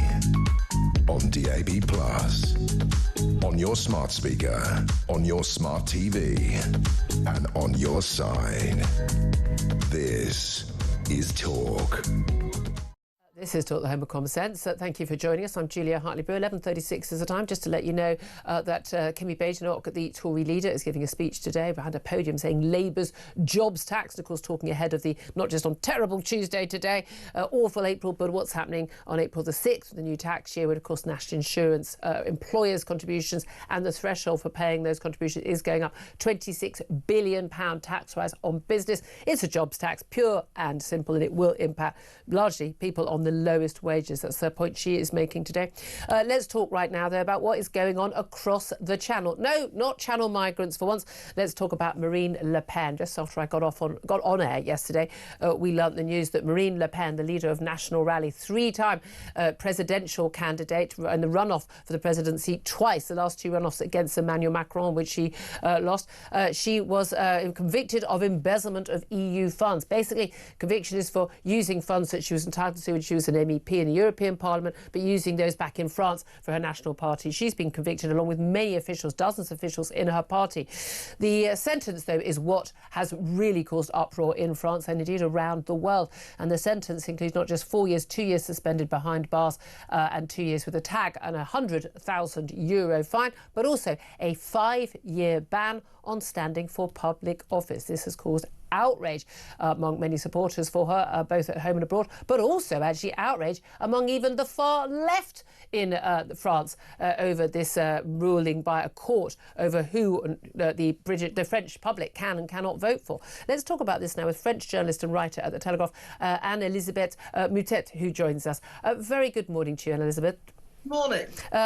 I have to say, this was quite a shocking result, and it seemed to be a result that, in terms of not the conviction but the sentence, which many in the party were not expecting. They seemed in interviews prior to the conviction to be very relaxed that this wouldn't happen, that this would be seen as kind of a move too far. But what has the general reaction from sort of French people been, whether they are supporters of National Rally, her party, or not?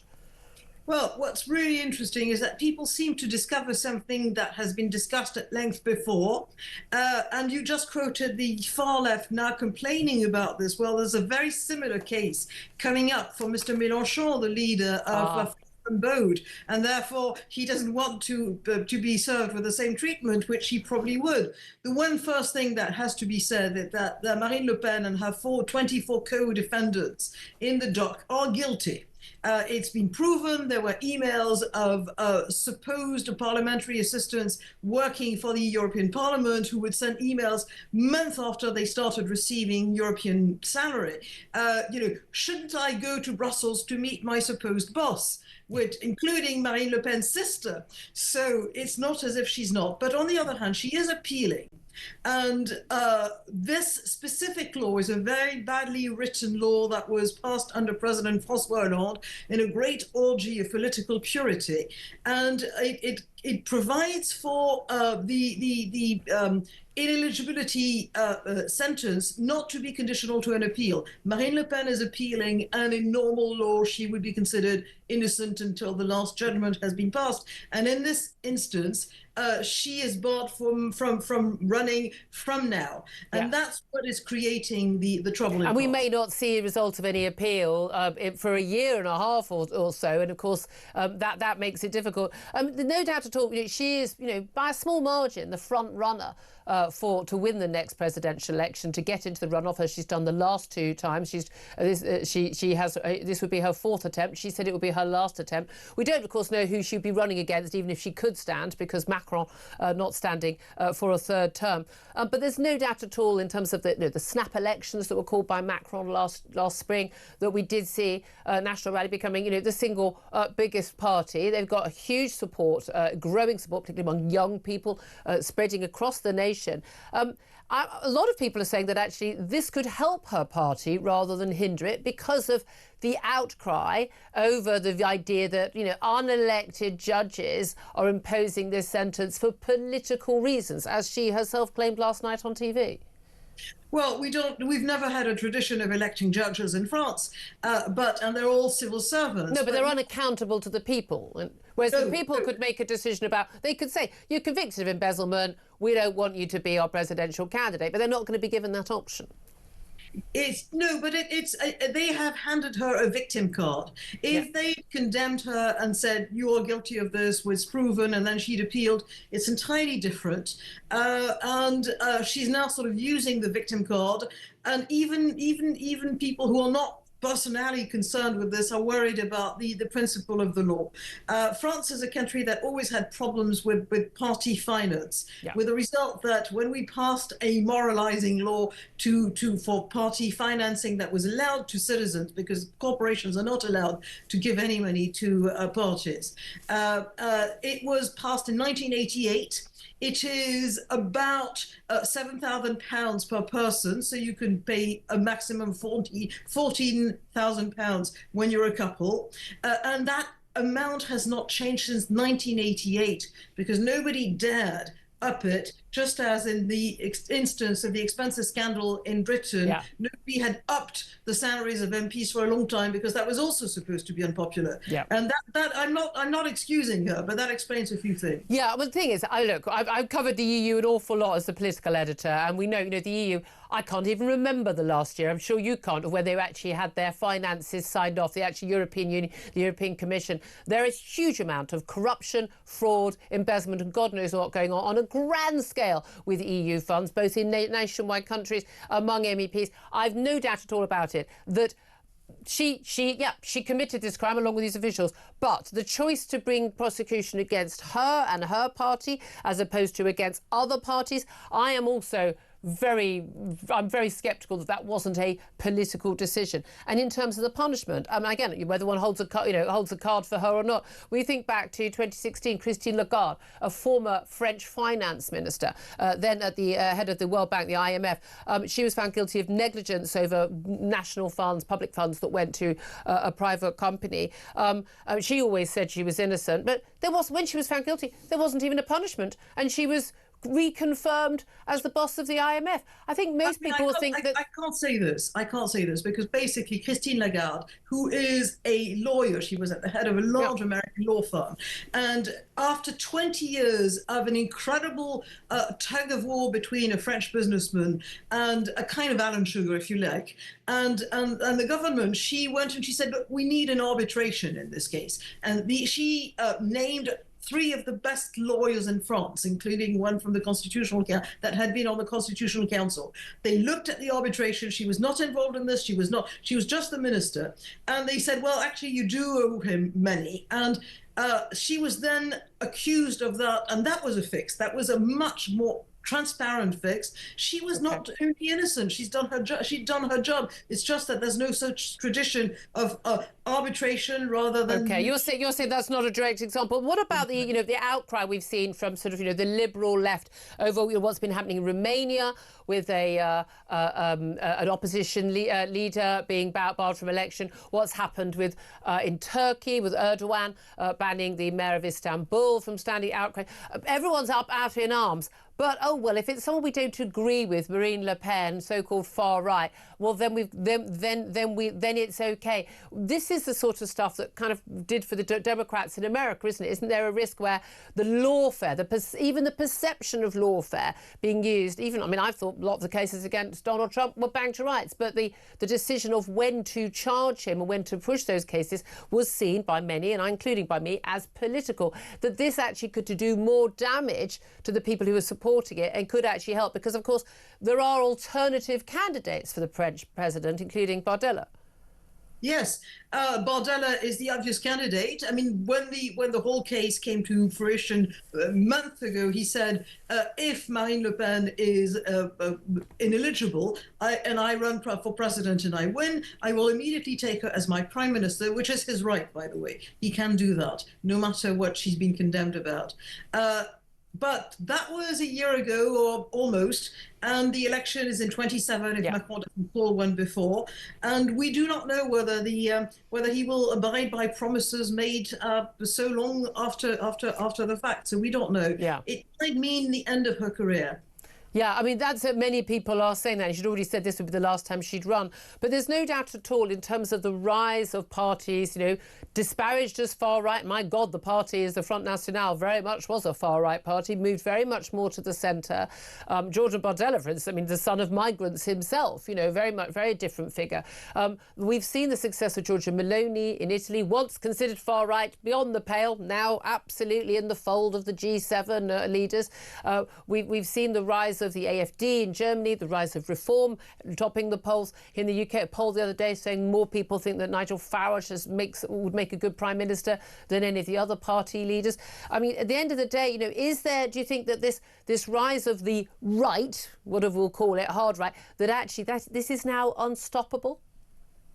I think they're not comparable. I think the populists in Europe are like Tolstoy's Unhappy Families. They're all populist in a different way, and some of them are actually getting places, and Giorgia Meloni is a very good example. And some of those are still a bit unsavory. If you take the AfD, it's like Germany, it's regionalized, and some people within the AfD are good, and some people within the AfD are frankly scary. I think we should take them one by one. That's a very, very good point. That's a very good point.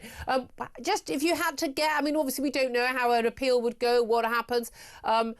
What do you think is going to happen? Do you think she'll end up being able to stand?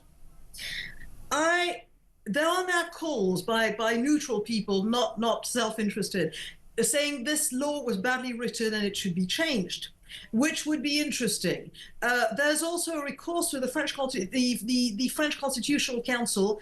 Another MP from an overseas territory who has he's suffering exactly the same problem, and he put this, the Council of State, the administrative tribunal, put this to the Constitutional Council. If the Constitutional Council decides, actually the Constitutional Council has more or less expressed what they will say in 2 days, and they said there must be freedom for the judges to express their judgment, which is the law is not unconstitutional.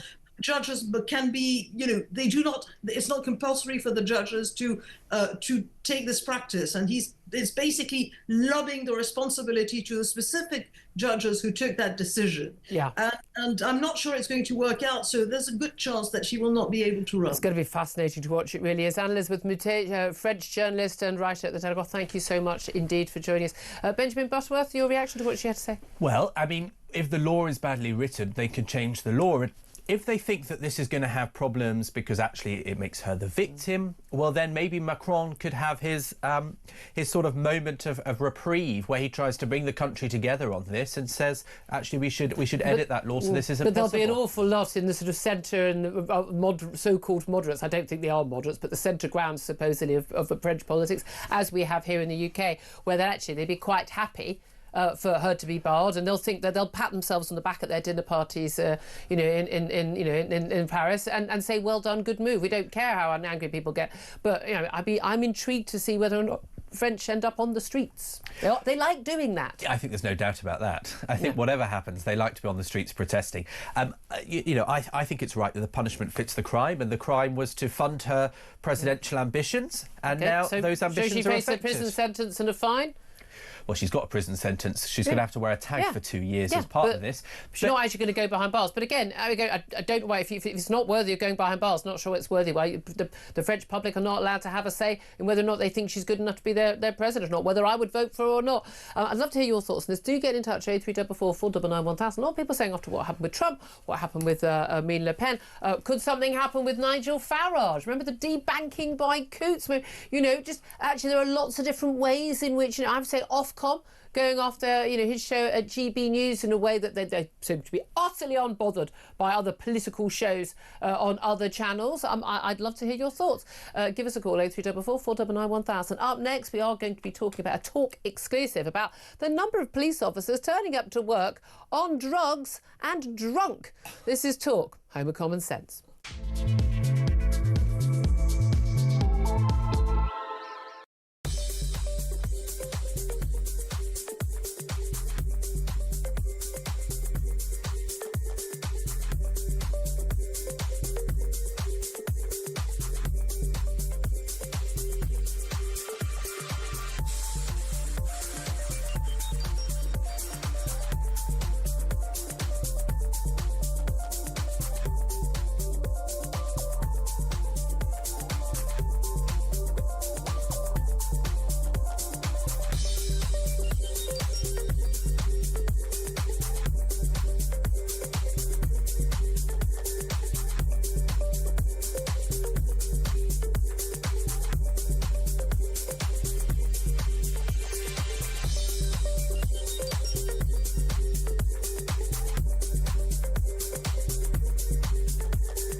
She said that she'd bring forward emergency legislation. She hasn't. There's now no chance whatsoever that by the end of today she can stop these new guidelines coming into force. And so from tomorrow morning, 15 hours time, you're going to have people going to court and being dealt with under these two-tier guidelines. That's completely wrong. She utterly failed. And what I want to see is this situation rectified as quickly as possible. But if she took my advice, taken my bill forwards, it would have been fixed long ago. It's the UK on DAB+, on your smart speaker, on your smart TV, and on your side. This is Talk. Very good morning to you. This is Talk. I'm Julia Hartley-Brewer. 11:53 is the time. Let's talk about coppers. If they turned up, if, say, you'd written too many emails to your daughter's school and 6 coppers turned up in the morning to arrest you for no good reason and question you for 8 hours, I wonder how many of them might be drunk or on drugs. And a shocking new exclusive with Talk has revealed that police officers across Britain have been caught taking drink and drugs before arriving at work. An explosive Freedom of Information investigation by Talk has uncovered 112 police officers and staff at the police found to be under the influence or in possession of drugs over the past 3 years. A further 83 identified as being intoxicated on shift or just before clocking in. The worst offender, Greater Manchester Police, topping the shocking list with 80 officers or staff busted for drugs and a further 17 for being drunk at work between 2022 and 2024. By the way, these are just the ones they've found. Let's talk about this with Kevin Hurley. He's a former Detective Chief Superintendent at the Met Police. A very good morning to you, Kevin. Good morning. Are you surprised by these figures? Well, historically, the first ever recruit to the Metropolitan Police back in, I think, 1880-odd, after parading for duty, was subsequently dismissed that day for being drunk on duty. Really? So there is a... 'Twas ever thus. This historical fact there for you, Julia. I can't remember the exact date. In actual fact, not really. I mean, if you look at 112 people and the size of the workforce over 3 years, that's 250,000 people. That's 1 in 2,500. That's not a bad statistic. Not so bad, although it probably should be zero. I mean, we know we've got, drunk driving issues. We've got drug driving, a massively growing problem. But I think a lot of us would be quite surprised. I mean, in some random tests, Class A opiates turning up. Not even, not that it'd be okay if it was cannabis, but not even just a Class C drug, but Class A opiates turning up in the bloodstream of police officers. You'd think they'd know better. Well, you would do, Julia, but the police, unfortunately, have some wrong-uns in them. They recruit from different sections of society. The workforce is much younger now than it once was because the police cannot recruit or retain staff in numbers, and people are leaving early because, frankly, the offer and the morale, the leadership is so poor. So, if you're recruiting people straight from university, young people where taking cannabis, drinking to excess is normal, then you will get that. And I've come across many cases over the years where there have been officers drunk on duty, being sent home or disciplined, and so on. Those stats actually are surprisingly lower than I would have thought. So, well, again, those are the ones, but those are the ones that have been caught and identified. I imagine in other cases there's a quiet sort of, John, you need to head home, or it'll all be covered up, and coppers will cover for other coppers. They cover for their colleagues, don't they? They're not going to go, please sir, I think Terry's too drunk to be at work. But the thing about this is, look, it's terrifying if people are operating lorries and cars and they're at risk to us, but it's also very terrifying if somebody's under the influence of drugs or alcohol and they're in a position of power over us, able to arrest us, able to make key decisions about people's lives. That is a real concern. Yeah, of course. And the bottom line on it is, Julia, I'm pretty sure in almost any police station or police building in the country, if someone were like that, then they would be exposed on the spot because they risk compromising their colleagues. They most certainly would most certainly not be allowed to drive. And in fact, I can put my hand on my heart and say they'd be breathalyzed on the spot and probably would lose their job. I mean, the bottom line is the figures sound big, 112 in 3 years, but when you consider the workforce is in that period is 250,000, it's less It's less than 1 in 2,005. But bearing in mind, that's just the ones we know about, and that's just the ones that returned the freedom of information request. And as you know, often in the cases, you don't get these figures returned, and so it's only a small snapshot of where it could be. But no, I absolutely take your point on that. But do you think, just finally, I mean, do you think the problem is getting worse because of that younger intake? I think young people have different values and standards. The whole way that police are recruited and trained now is very different to one where, frankly, it was an inoculation that you wore the uniform. There were certain values and standards expected to be upheld in the way you behaved, and I think that's dropped off. And the indication to me is just the way so many police officers now wear their uniforms in public. Of course, the clothes they're issued are more utilitarian where they are, but a more casual approach. Pride. Yeah, I mean, they don't take a pride in how they look. Yeah, which is very rarely in headgear. It's all an indication of a lack of discipline, a lack of values and standards, very poor quality leadership.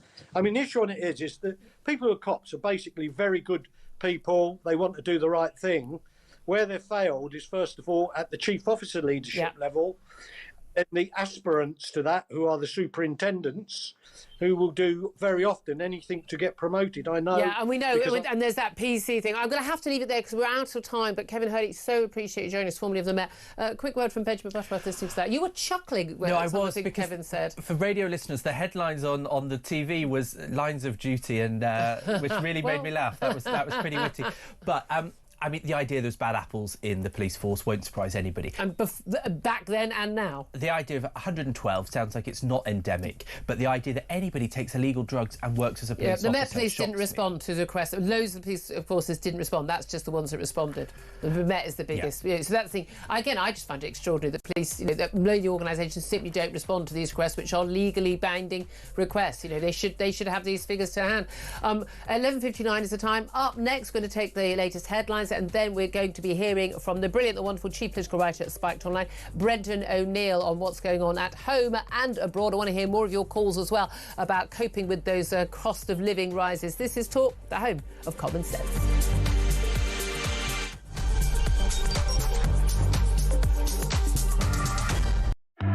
Across the UK, on DAB+, on your smart speaker, on your smart TV, and on your side. This is Talk.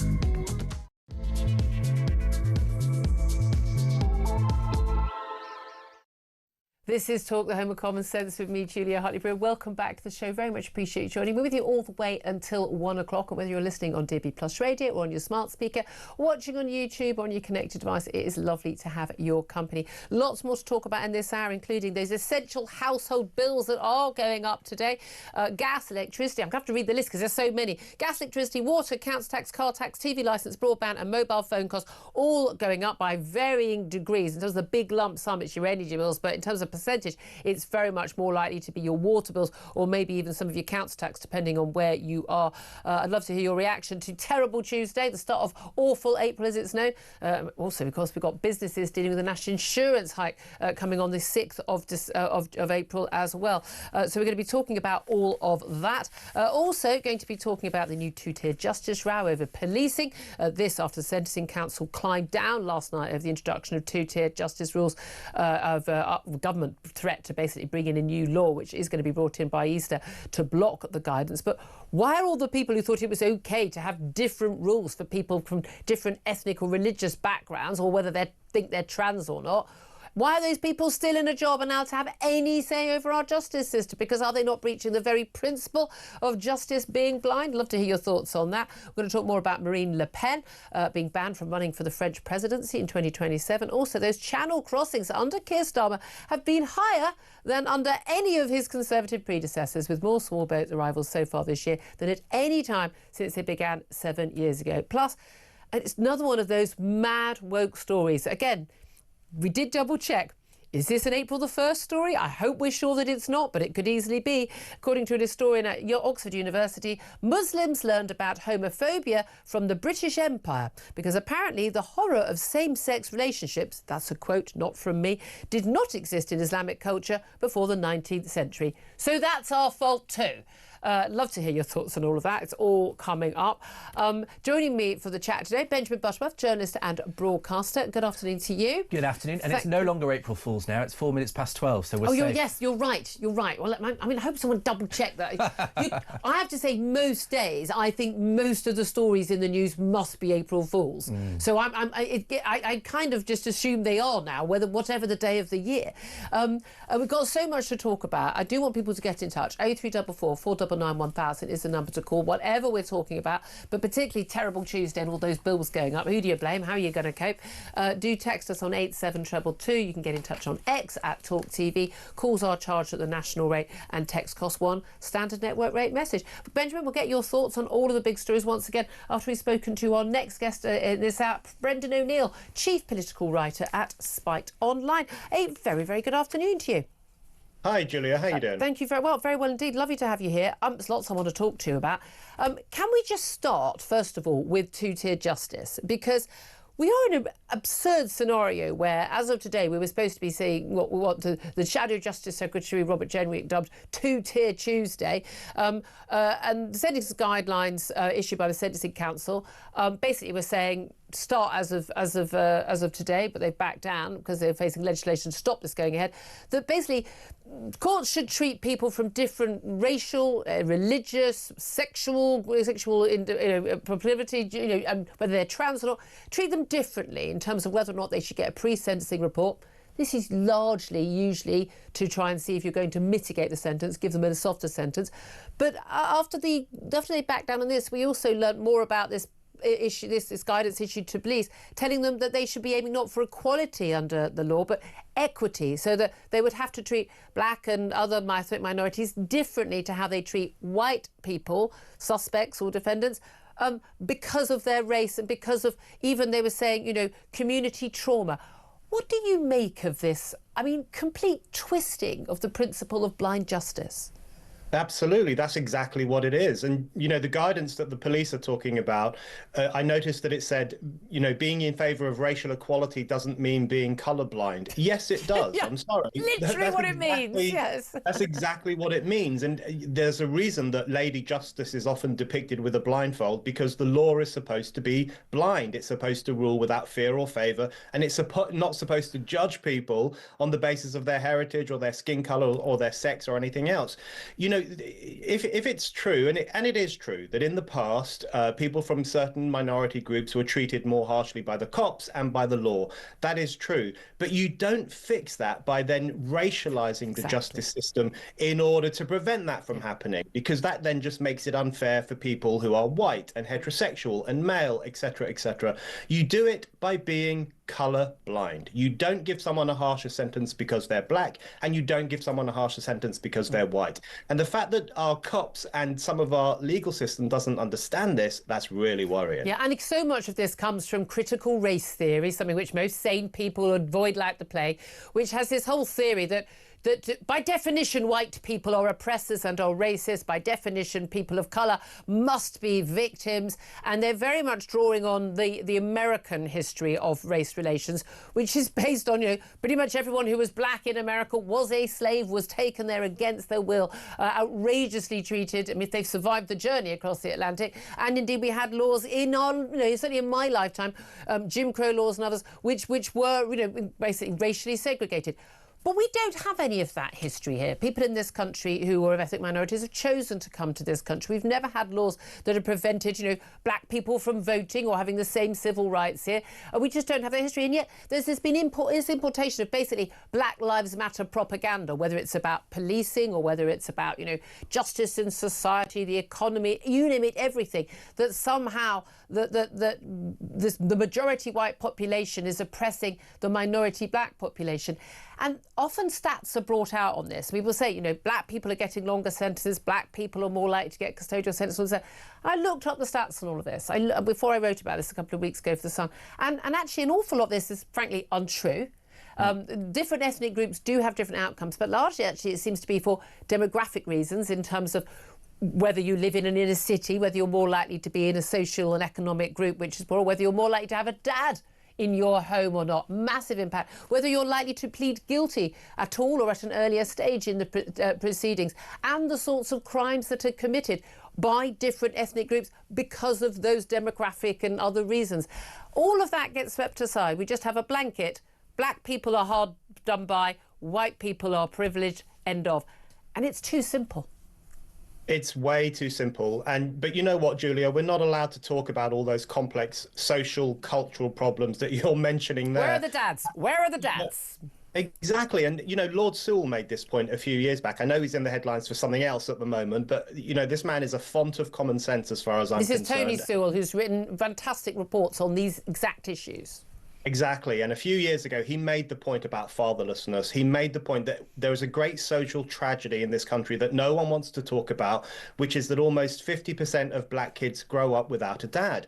And that does push young black boys in particular into gang culture, where they go looking for authority figures elsewhere. Yep.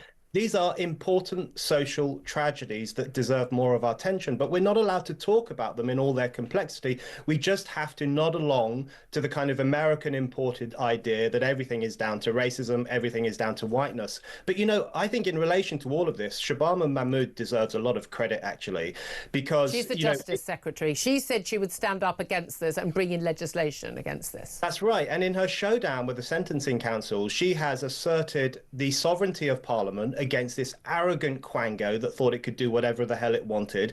And she's also asserted the ideal of equality before the law. Whether her party, Labour, can keep running with this devotion to equality is another question.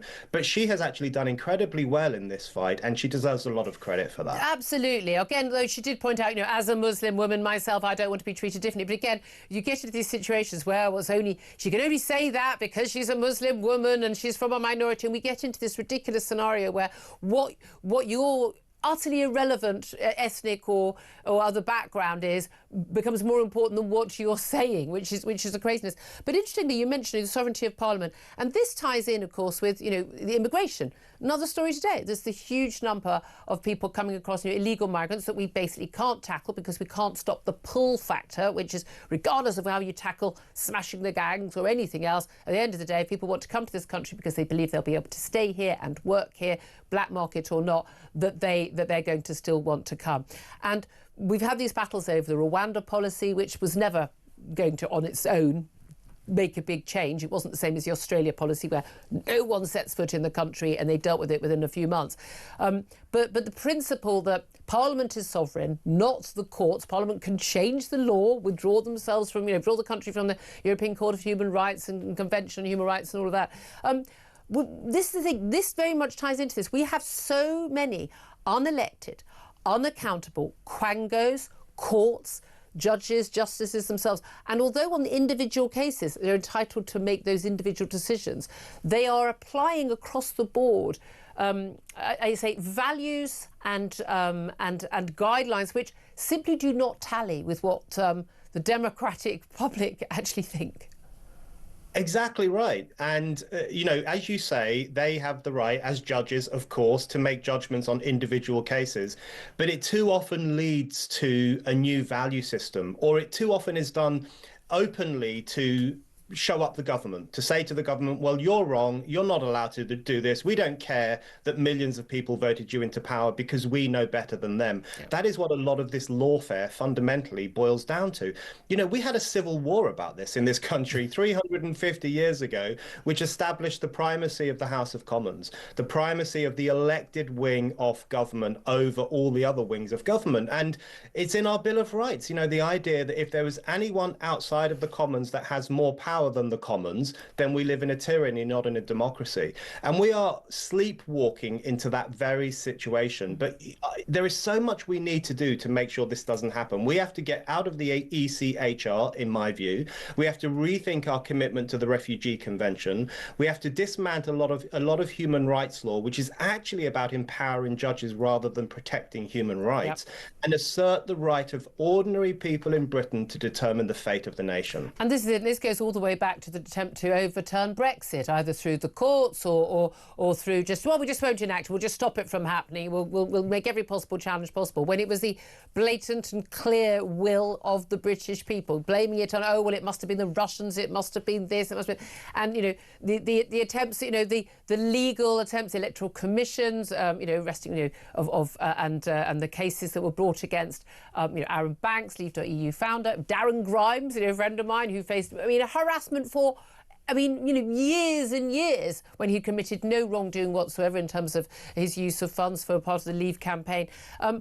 And I think a lot of this is being echoed in what's going on in France. Now, we had an outcry in the last few weeks about treatment of the Romanian opposition leader, barred from standing for office, outcry from the liberal left and the centre, outcry over what's gone on in Turkey, where Erdogan, you know, he assumed fairly dictatorial powers in recent years, and his banning of the mayor of Istanbul, his sort of chief opposition leader, from running for office. And now we've seen, you know, and again, liberal left outcry. And now we see yesterday Marine Le Pen, the leader of the French National Rally, I'm going to say hard right rather than far right. I don't like this term far right, hard right party, from banning her from standing for public office, including, of course, the 2027 French presidential election, where she is the front runner on her fourth attempt at running for that office on behalf of her party.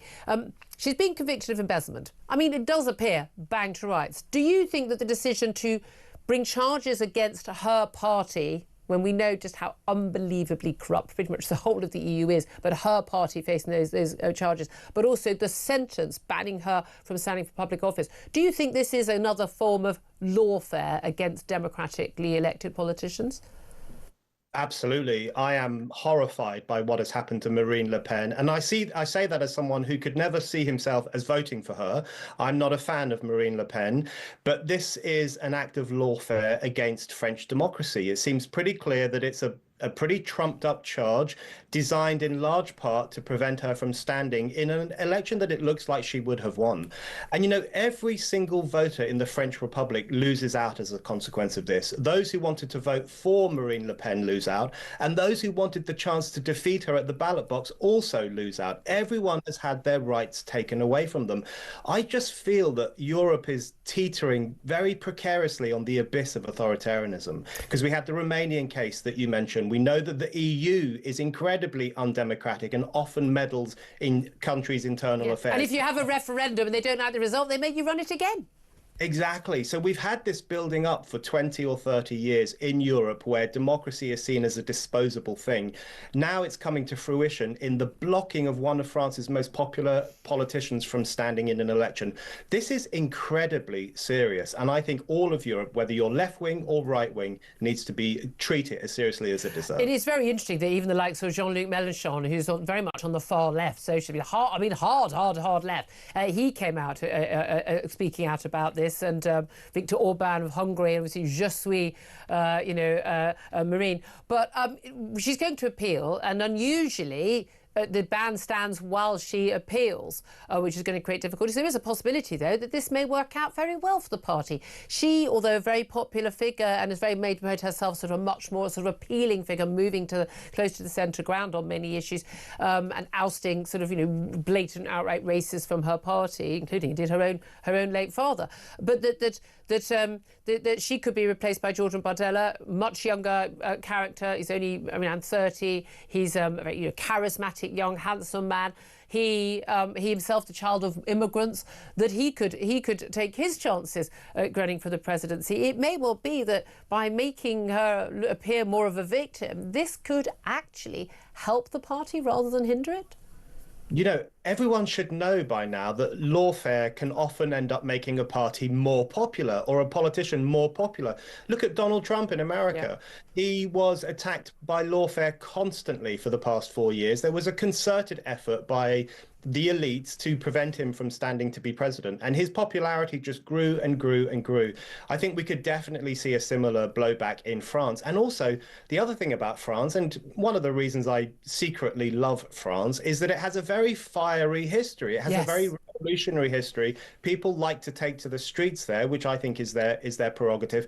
That could happen too. The idea that you can put a lid on voters' emotions and desires and who they want to see in the presidential palace, and that there won't be any blowback, I think we're in for a surprise. And we've seen the French farmers, basically blocking routes into Paris, and we saw during the French Olympics as well, Paris Olympics, they're taking action. Of course, the Gilets jaunes, the yellow vests. I mean, they managed to overturn laws. There's no doubt at all. And again, of course, with the current president, Emmanuel Macron, incredibly unpopular. I mean, basically, he's only ever got in both times simply because he wasn't Marine Le Pen.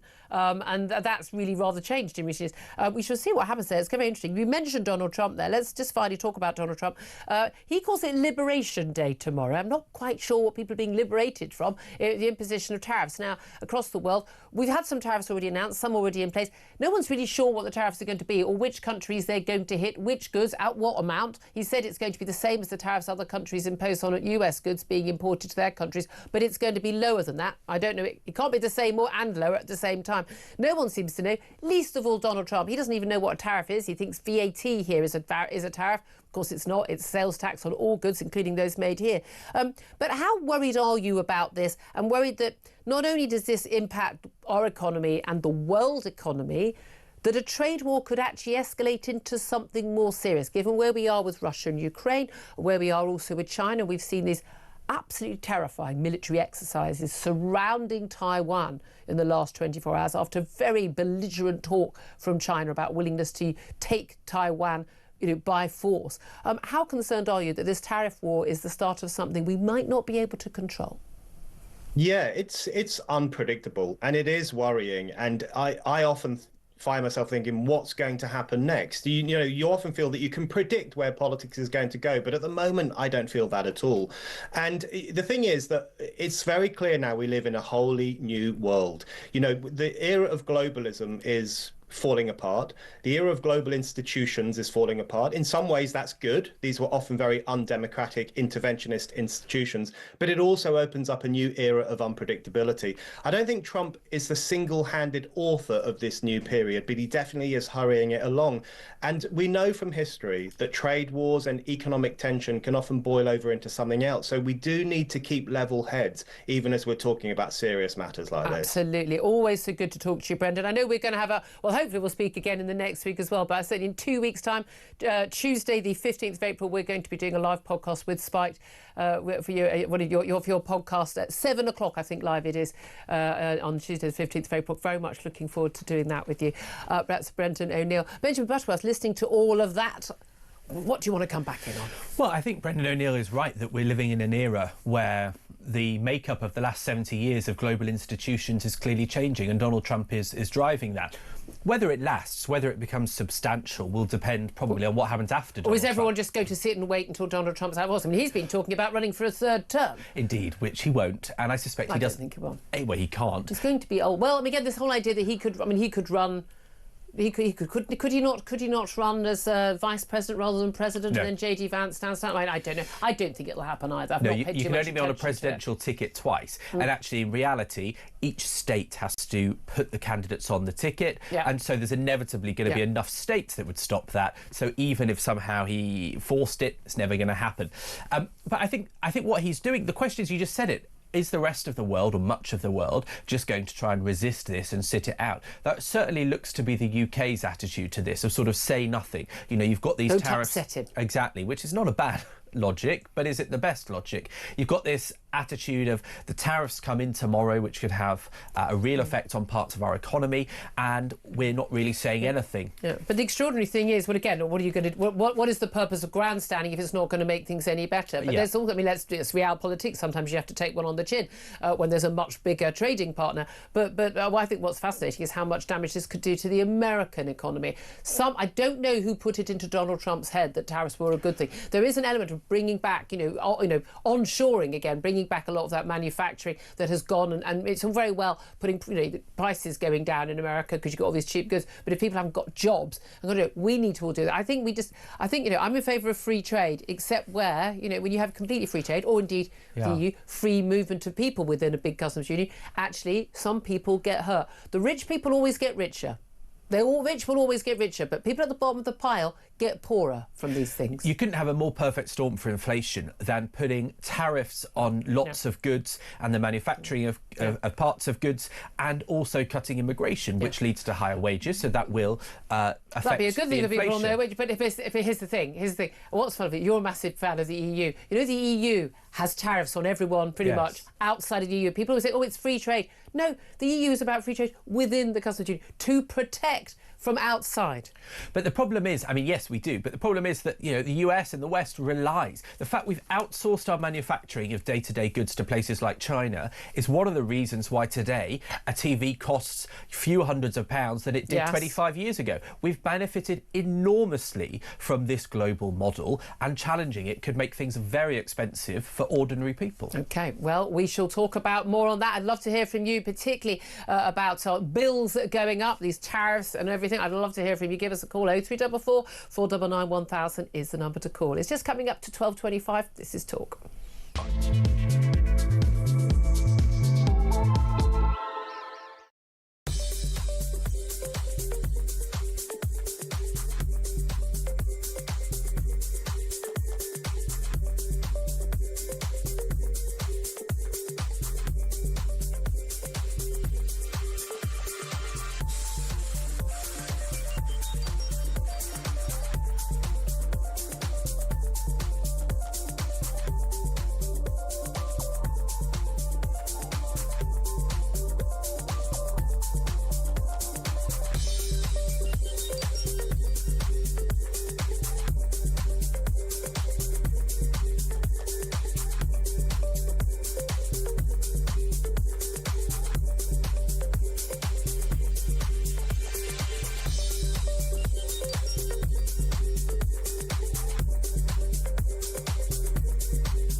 The mask has slipped and will continue to slip.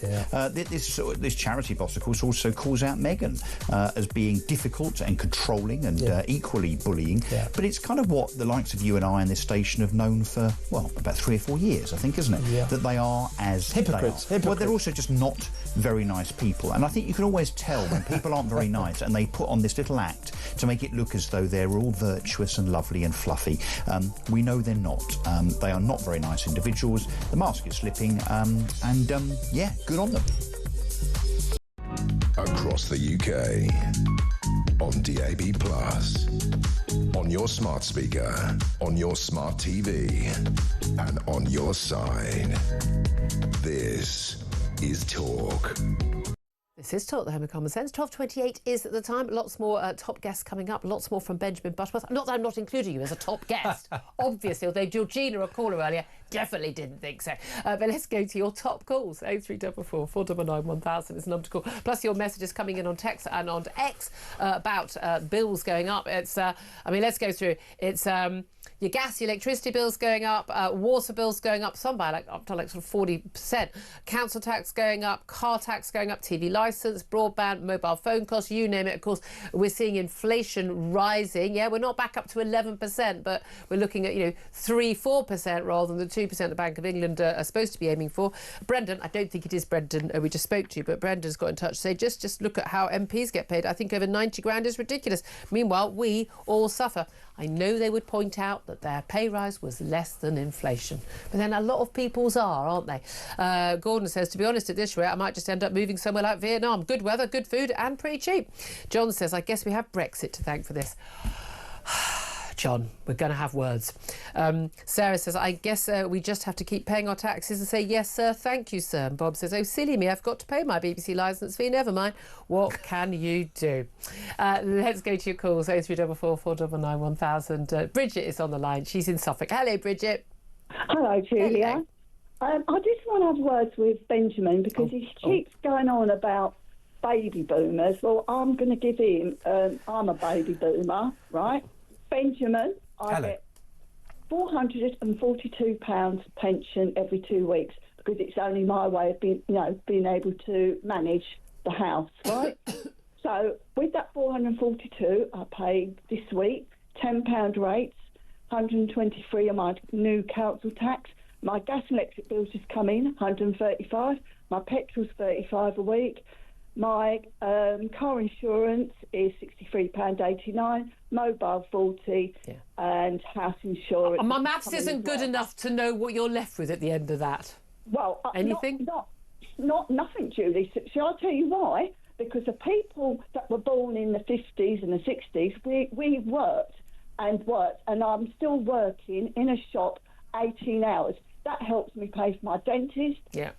Or a grandchild that's got a birthday due, which they don't get a lot. They get £10 voucher. Yeah. You know, it's just the basics of being able to pay for dental treatment. Yeah, you've got the basics. Here's the thing. There are the baby... It depends what we call a baby boom. I'm not quite sure. I'm thinking of my parents' generation, the people late 70s, early 80s. They kind of had it. They had the best of everything, didn't they? In terms of, even if you went to university, it was free. You probably didn't have to pay for your kids to go to university. They bought a house for sort of 20 grand that's now worth, hundreds of thousands. They got there's final salary pension schemes. I mean, you name it, so many things.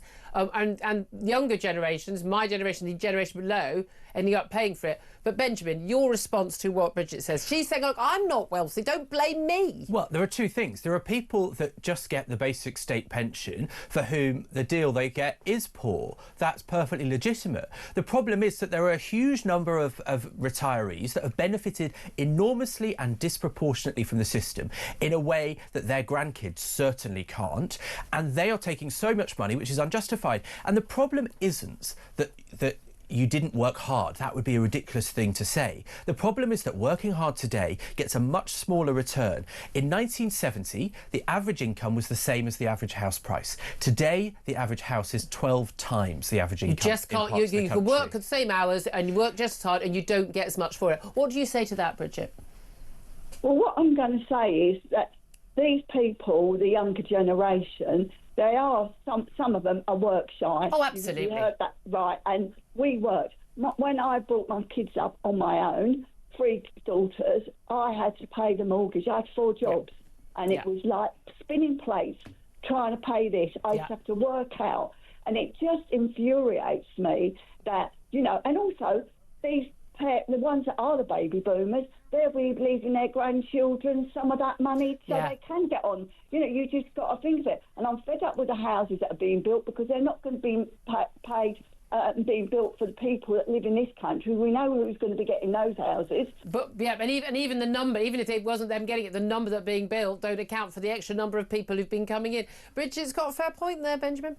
Well, I mean, the fact is that if somebody was trying to do exactly what Bridget did today on a normal salary job, 3 kids, they would barely be able to afford rent, let alone owning a house. And so the gripe isn't to say people didn't work hard, it's to say that the social contract, that if you work hard, if I do my bit, I should be able to make a future for me and my family. It's been broken. And so build more houses. It's the cry of the show. It's our motto, build more houses. And again, there are a lot of people who own a home who then go, I don't want a home built there. I've got a lovely view of the fields. And it's like, yeah, well, I mean, when your house was built, someone else would have had a lovely view of the fields as well.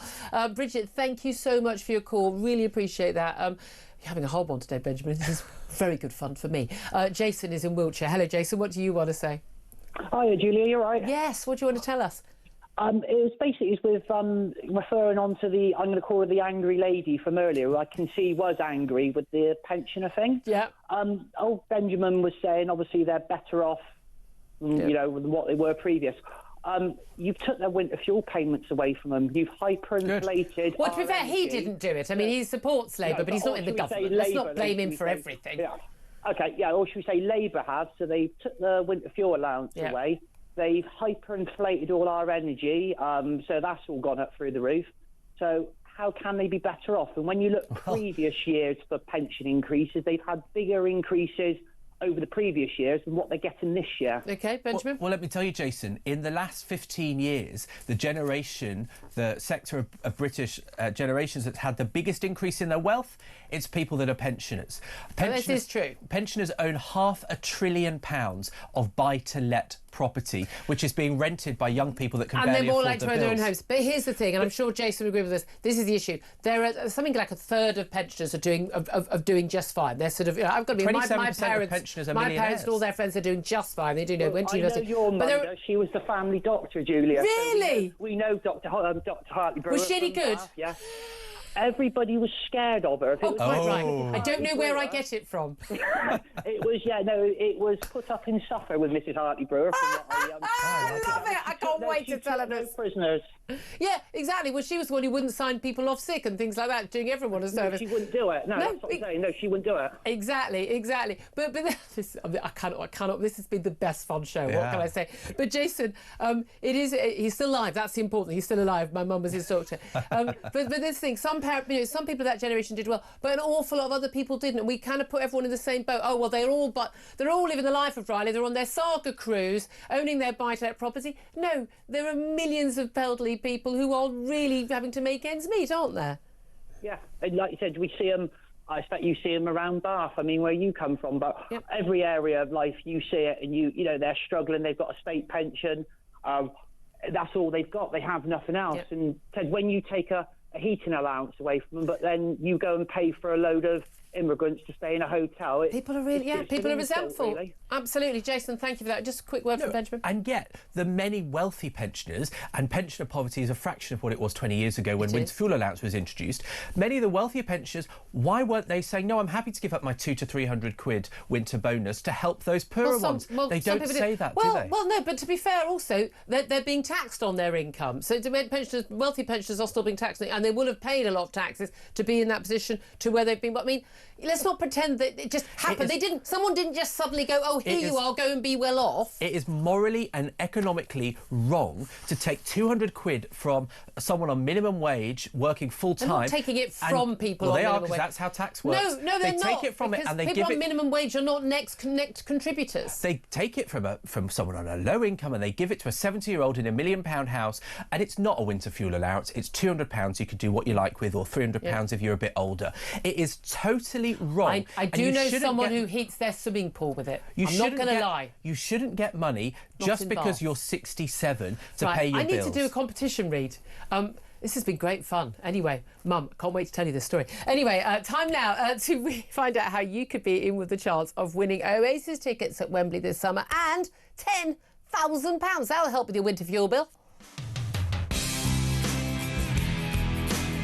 How'd you fancy winning tickets to the hottest gig of the century? Here at Talk, we're giving you the chance to bag yourself a pair of tickets to Oasis at Wembley this summer. Plus, we're giving away a whopping 10 grand and putting you up for the weekend in a London hotel. All you need to do is text the word prize to 83338 and you're in the draw. Alternatively, you can enter by post. Once again, all you need to do is text the word prize to 83338 or you can enter by post. Good luck.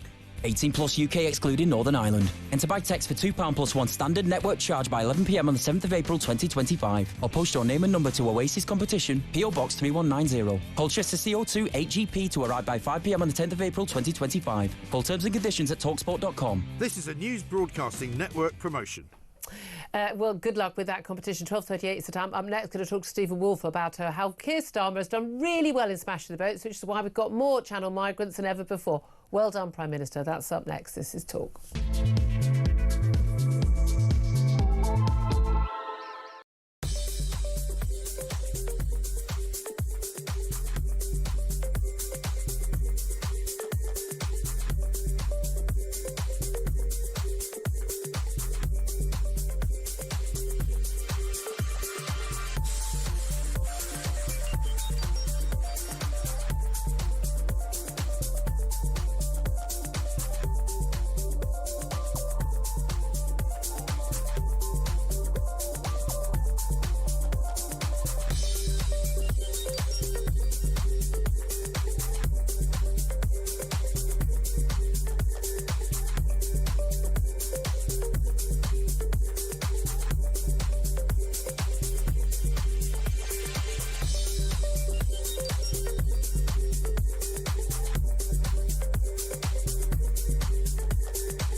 across the UK.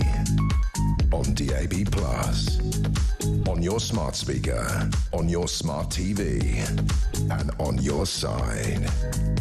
This is Talk. Talk, the home of common sense. 12:40 is the time. I'm Julia Hartley-Brewer. Benjamin Butterworth said he's getting a right old pasting from you. Keep it going, kids. It's been lots of fun. Let's talk right now about Keir Starmer delivering record channel migrant crossings. Well done, despite, of course, smashing the gangs as he promised to do. Let's talk to Stephen Wolfe about that, former MEP, Director at the Centre for Migration and Economic Prosperity. Very, very good afternoon to you, Stephen. Very good afternoon. So talk us through, what is the latest record achievement of the Prime Minister? OK, so published on our site on the end of 31st of March, 6,543 illegal migrants arrived in the UK in small boats.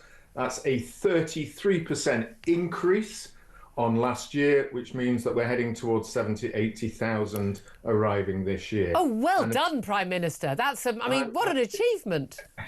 I tell you what, he's got our thumbs up at that committee to turn around and saying I'm doing better than all the other prime ministers before in bringing people in. And look at the numbers, though, Julie. Look, Benjamin's talking about numbers. £327 million is what we're going to spend just on this cohort in 1 year alone. Yeah. Now, if you want to give, £25,000 to those people looking for a home, that money could go to at least 13,000 to 14,000 couples to be able to get them on a starter home. Yeah, this is the thing, and it's amazing how often it comes up in our calls, how angry and resentful people are when they are struggling themselves, but someone can arrive here and then they get given a hotel, then they get, given benefits. Okay, it's a small amount, but at some point we know these people, they're never going to be shipped home. That's why they keep on coming, and they are going to basically get given leave to stay, at which point they're going to be eligible for homes in this country, competing with everybody else and be given benefits. We know that's what's going to happen. They know that's what's going to happen. Everyone knows, apart from the government that keeps denying it's happening. But this is the thing, isn't it? Is that it's untenable to carry on like this. Every country in Europe knows. That's why we've seen the growth of what they call the far right, what more sensible people call the hard right, people, well, I would say moderate centre right, with people saying this doesn't work anymore. We're not prepared to put up with it anymore. But what is actually being done about it? Because we've had this woman, the second day of this big international conference to tackle, the organised criminal element of smuggling. I don't believe for a nanosecond it's going to make any difference to the number of people who get on small dinghies. Do you?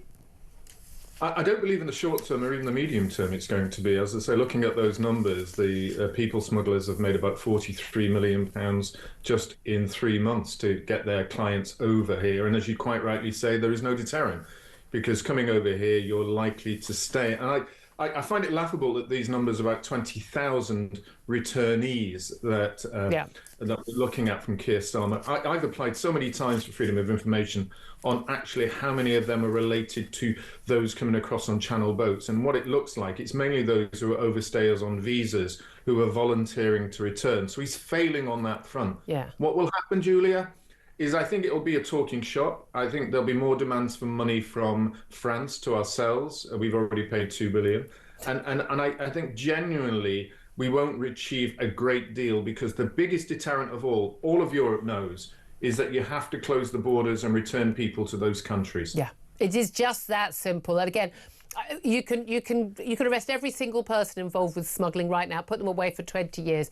Someone else will appear the next day. The price will go up, but eventually it will come down again. There'll be enough competition. The economic rules apply just as much to this business model as they do to every other business, don't they?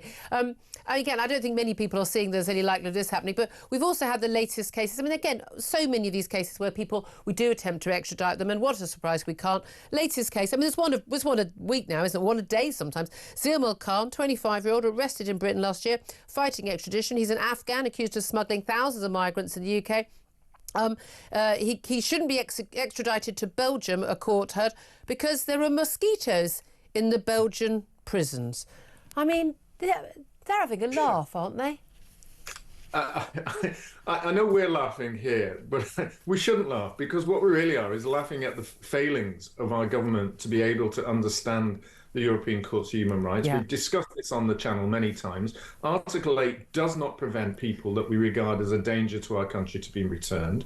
In Belgium, this man was convicted in absentia, so therefore he is a convicted individual, and so he should be returned. What it means, he's not going to live in Scotland because of the moggies up in Scotland. Yeah. You know, he can't live in certain parts of Wales for the same reason. Yeah. No, this is laughable. I mean, I've been in Antigua and it's very lovely, but you do get the odd bug. I mean, maybe you wouldn't want to go there either. I mean, it's just, but they are making a mockery of us. And we saw this in the Sun today as well.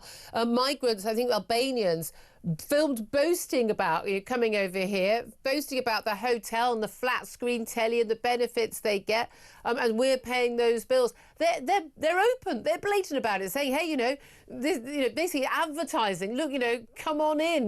This is a system. We're not going to be sent home. They know better than the politicians how the system works. They absolutely do, and not only when it comes down to how they get over here. They're encouraged by lots of non-governmental organisations who are provided with multi-million pounds in grants from local authorities and from the government itself to be able to advise them on the benefits and how to stay. It's a virtuous circle for the people smugglers' business model, and a virtuous circle for anyone who wants to get those into the black economy. Absolutely. Which is growing. Can I just ask you, just finally, you were an MEP in European Parliament for a party very much opposed to the European Parliament, campaigning for Brexit. What did you make of the conviction of Marine Le Pen for embezzlement of EU funds to be used basically for National Rally staff back in France? I mean, I think that the conviction charge is bang to rights, but the question of whether the decision to, the punishment, stopping her standards in elections, and whether the decision to prosecute her and dozens of her party officials, and not perhaps many of the other people also doing something very similar in the European Parliament, was a political decision. When you were there, I remember there were lots of scandals being exposed by people like you and, Nigel Farage and others about the outrageous, in corruption and fraud and massive amounts of money that were just swilling around the European Commission and the European Union. What do you make of it all? Well, I think it's a political decapitation of Marine Le Pen and completely unfair to utilise the system that they've got in place to apply for a way that she cannot even campaign or stand in the next election until her appeal is over. So we know it's all about politics.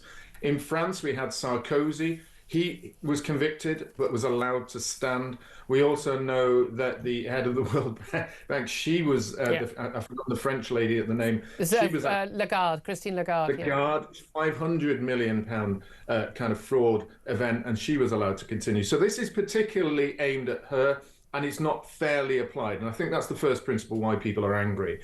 But when I was in the European Parliament, we only ever saw those parties of the right being challenged on these issues when we knew for a fact, looking across at our other political parties and the socialists, the Greens, the German conservative parties, they were all doing exactly the same, and yet they were never challenged.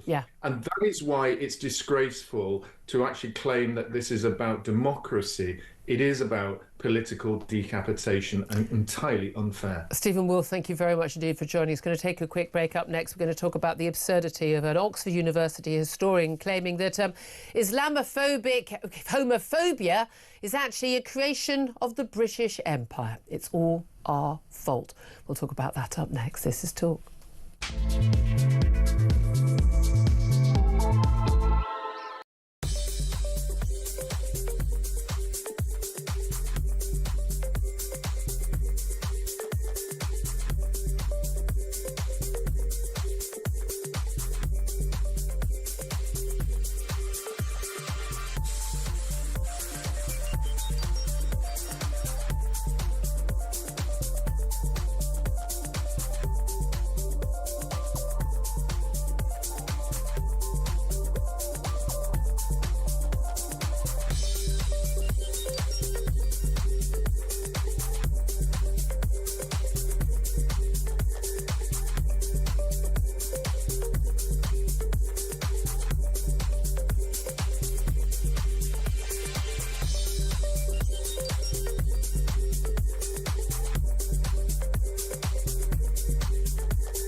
what the extent of, unless you have free speech, you can't have free trade is. I don't think any of us quite know what's going on right now behind the scenes, but I think we really rather blown it with America, I'm afraid. I do think if these tariffs are slapped on with everybody, I do think we have an opportunity to be the first country to get out of them, for the obvious reasons that our trade with America is roughly in balance. And hey, you know what? They are the biggest foreign investor in Britain, and we're the biggest foreign investor in America. So we've got lots of mutual interest. It's bad news, but we can get out of it. The UK on DAB+, on your smart speaker, on your smart TV, and on your side. This is Talk. This is Talk, the home of common sense. Thank you very much indeed for joining me. 12:52 is the time. Still be joined by Benjamin Butterworth in just a couple of moments. David Bull will be here standing in for Ian Collins all this week. Tell us what's happening on his show from the afternoon. First up, though, just in case you were wondering, I found something else that's our fault in the papers today. I thought it was an April Fool. Apparently it's not. I mean, these sort of stories should be April Fools.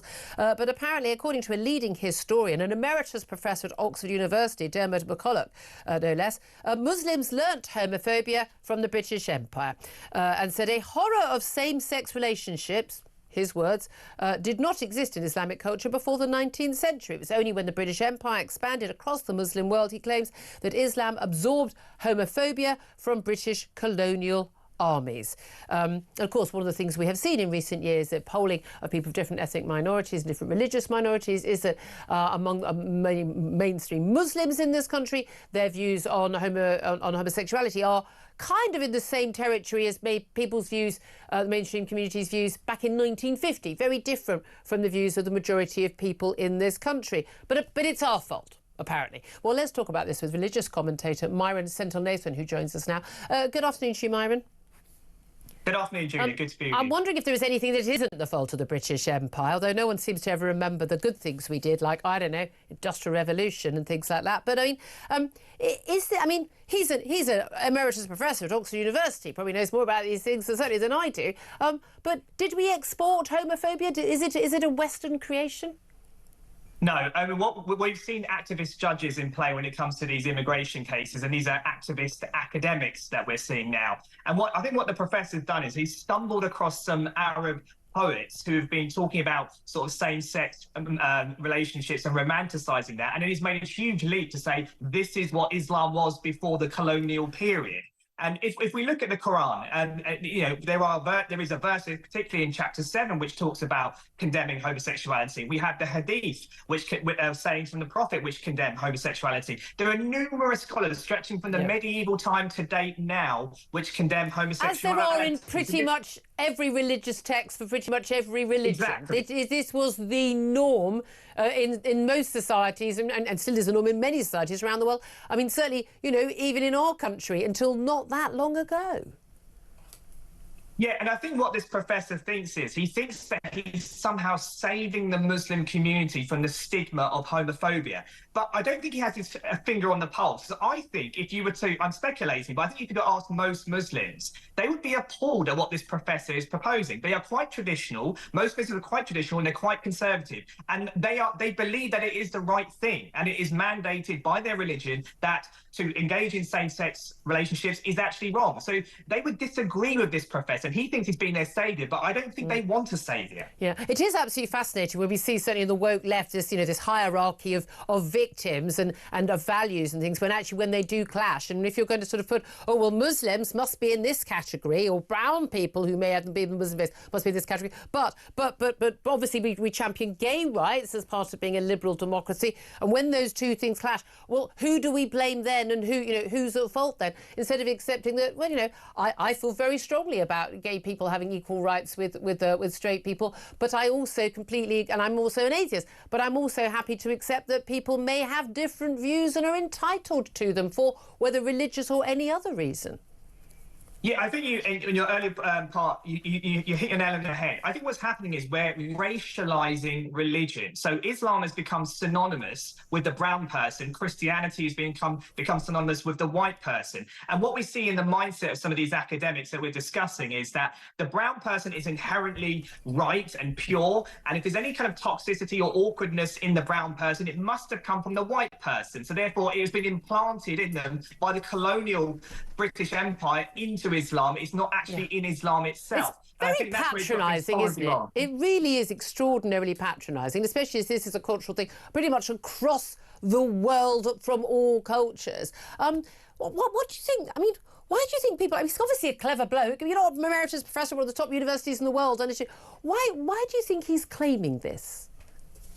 I don't know, Julia. I've often wondered the same thing. I've been reflecting on it for a long, long time, especially like I said, when you see these ECHR cases and these activist judges, you see Lord Hermer and so on, you know, selling off the Chagall silence. What is it in the mindset that they hate this country so much, they wish its destruction? Yeah. I don't understand that psychology. I've been pondering it a long time. I just don't get it. No, I don't either. I can't make sense of it. Myron Sentinel Nathan, religious commentator, thank you so much for joining. Very much appreciate that. Benjamin Butterworth, what do you make of this claim? Well, there's no doubt that Britain exported homophobia. 35 Commonwealth countries still have it criminalised. India only... Well, they could have stopped it. Wait a minute. Those countries have all been...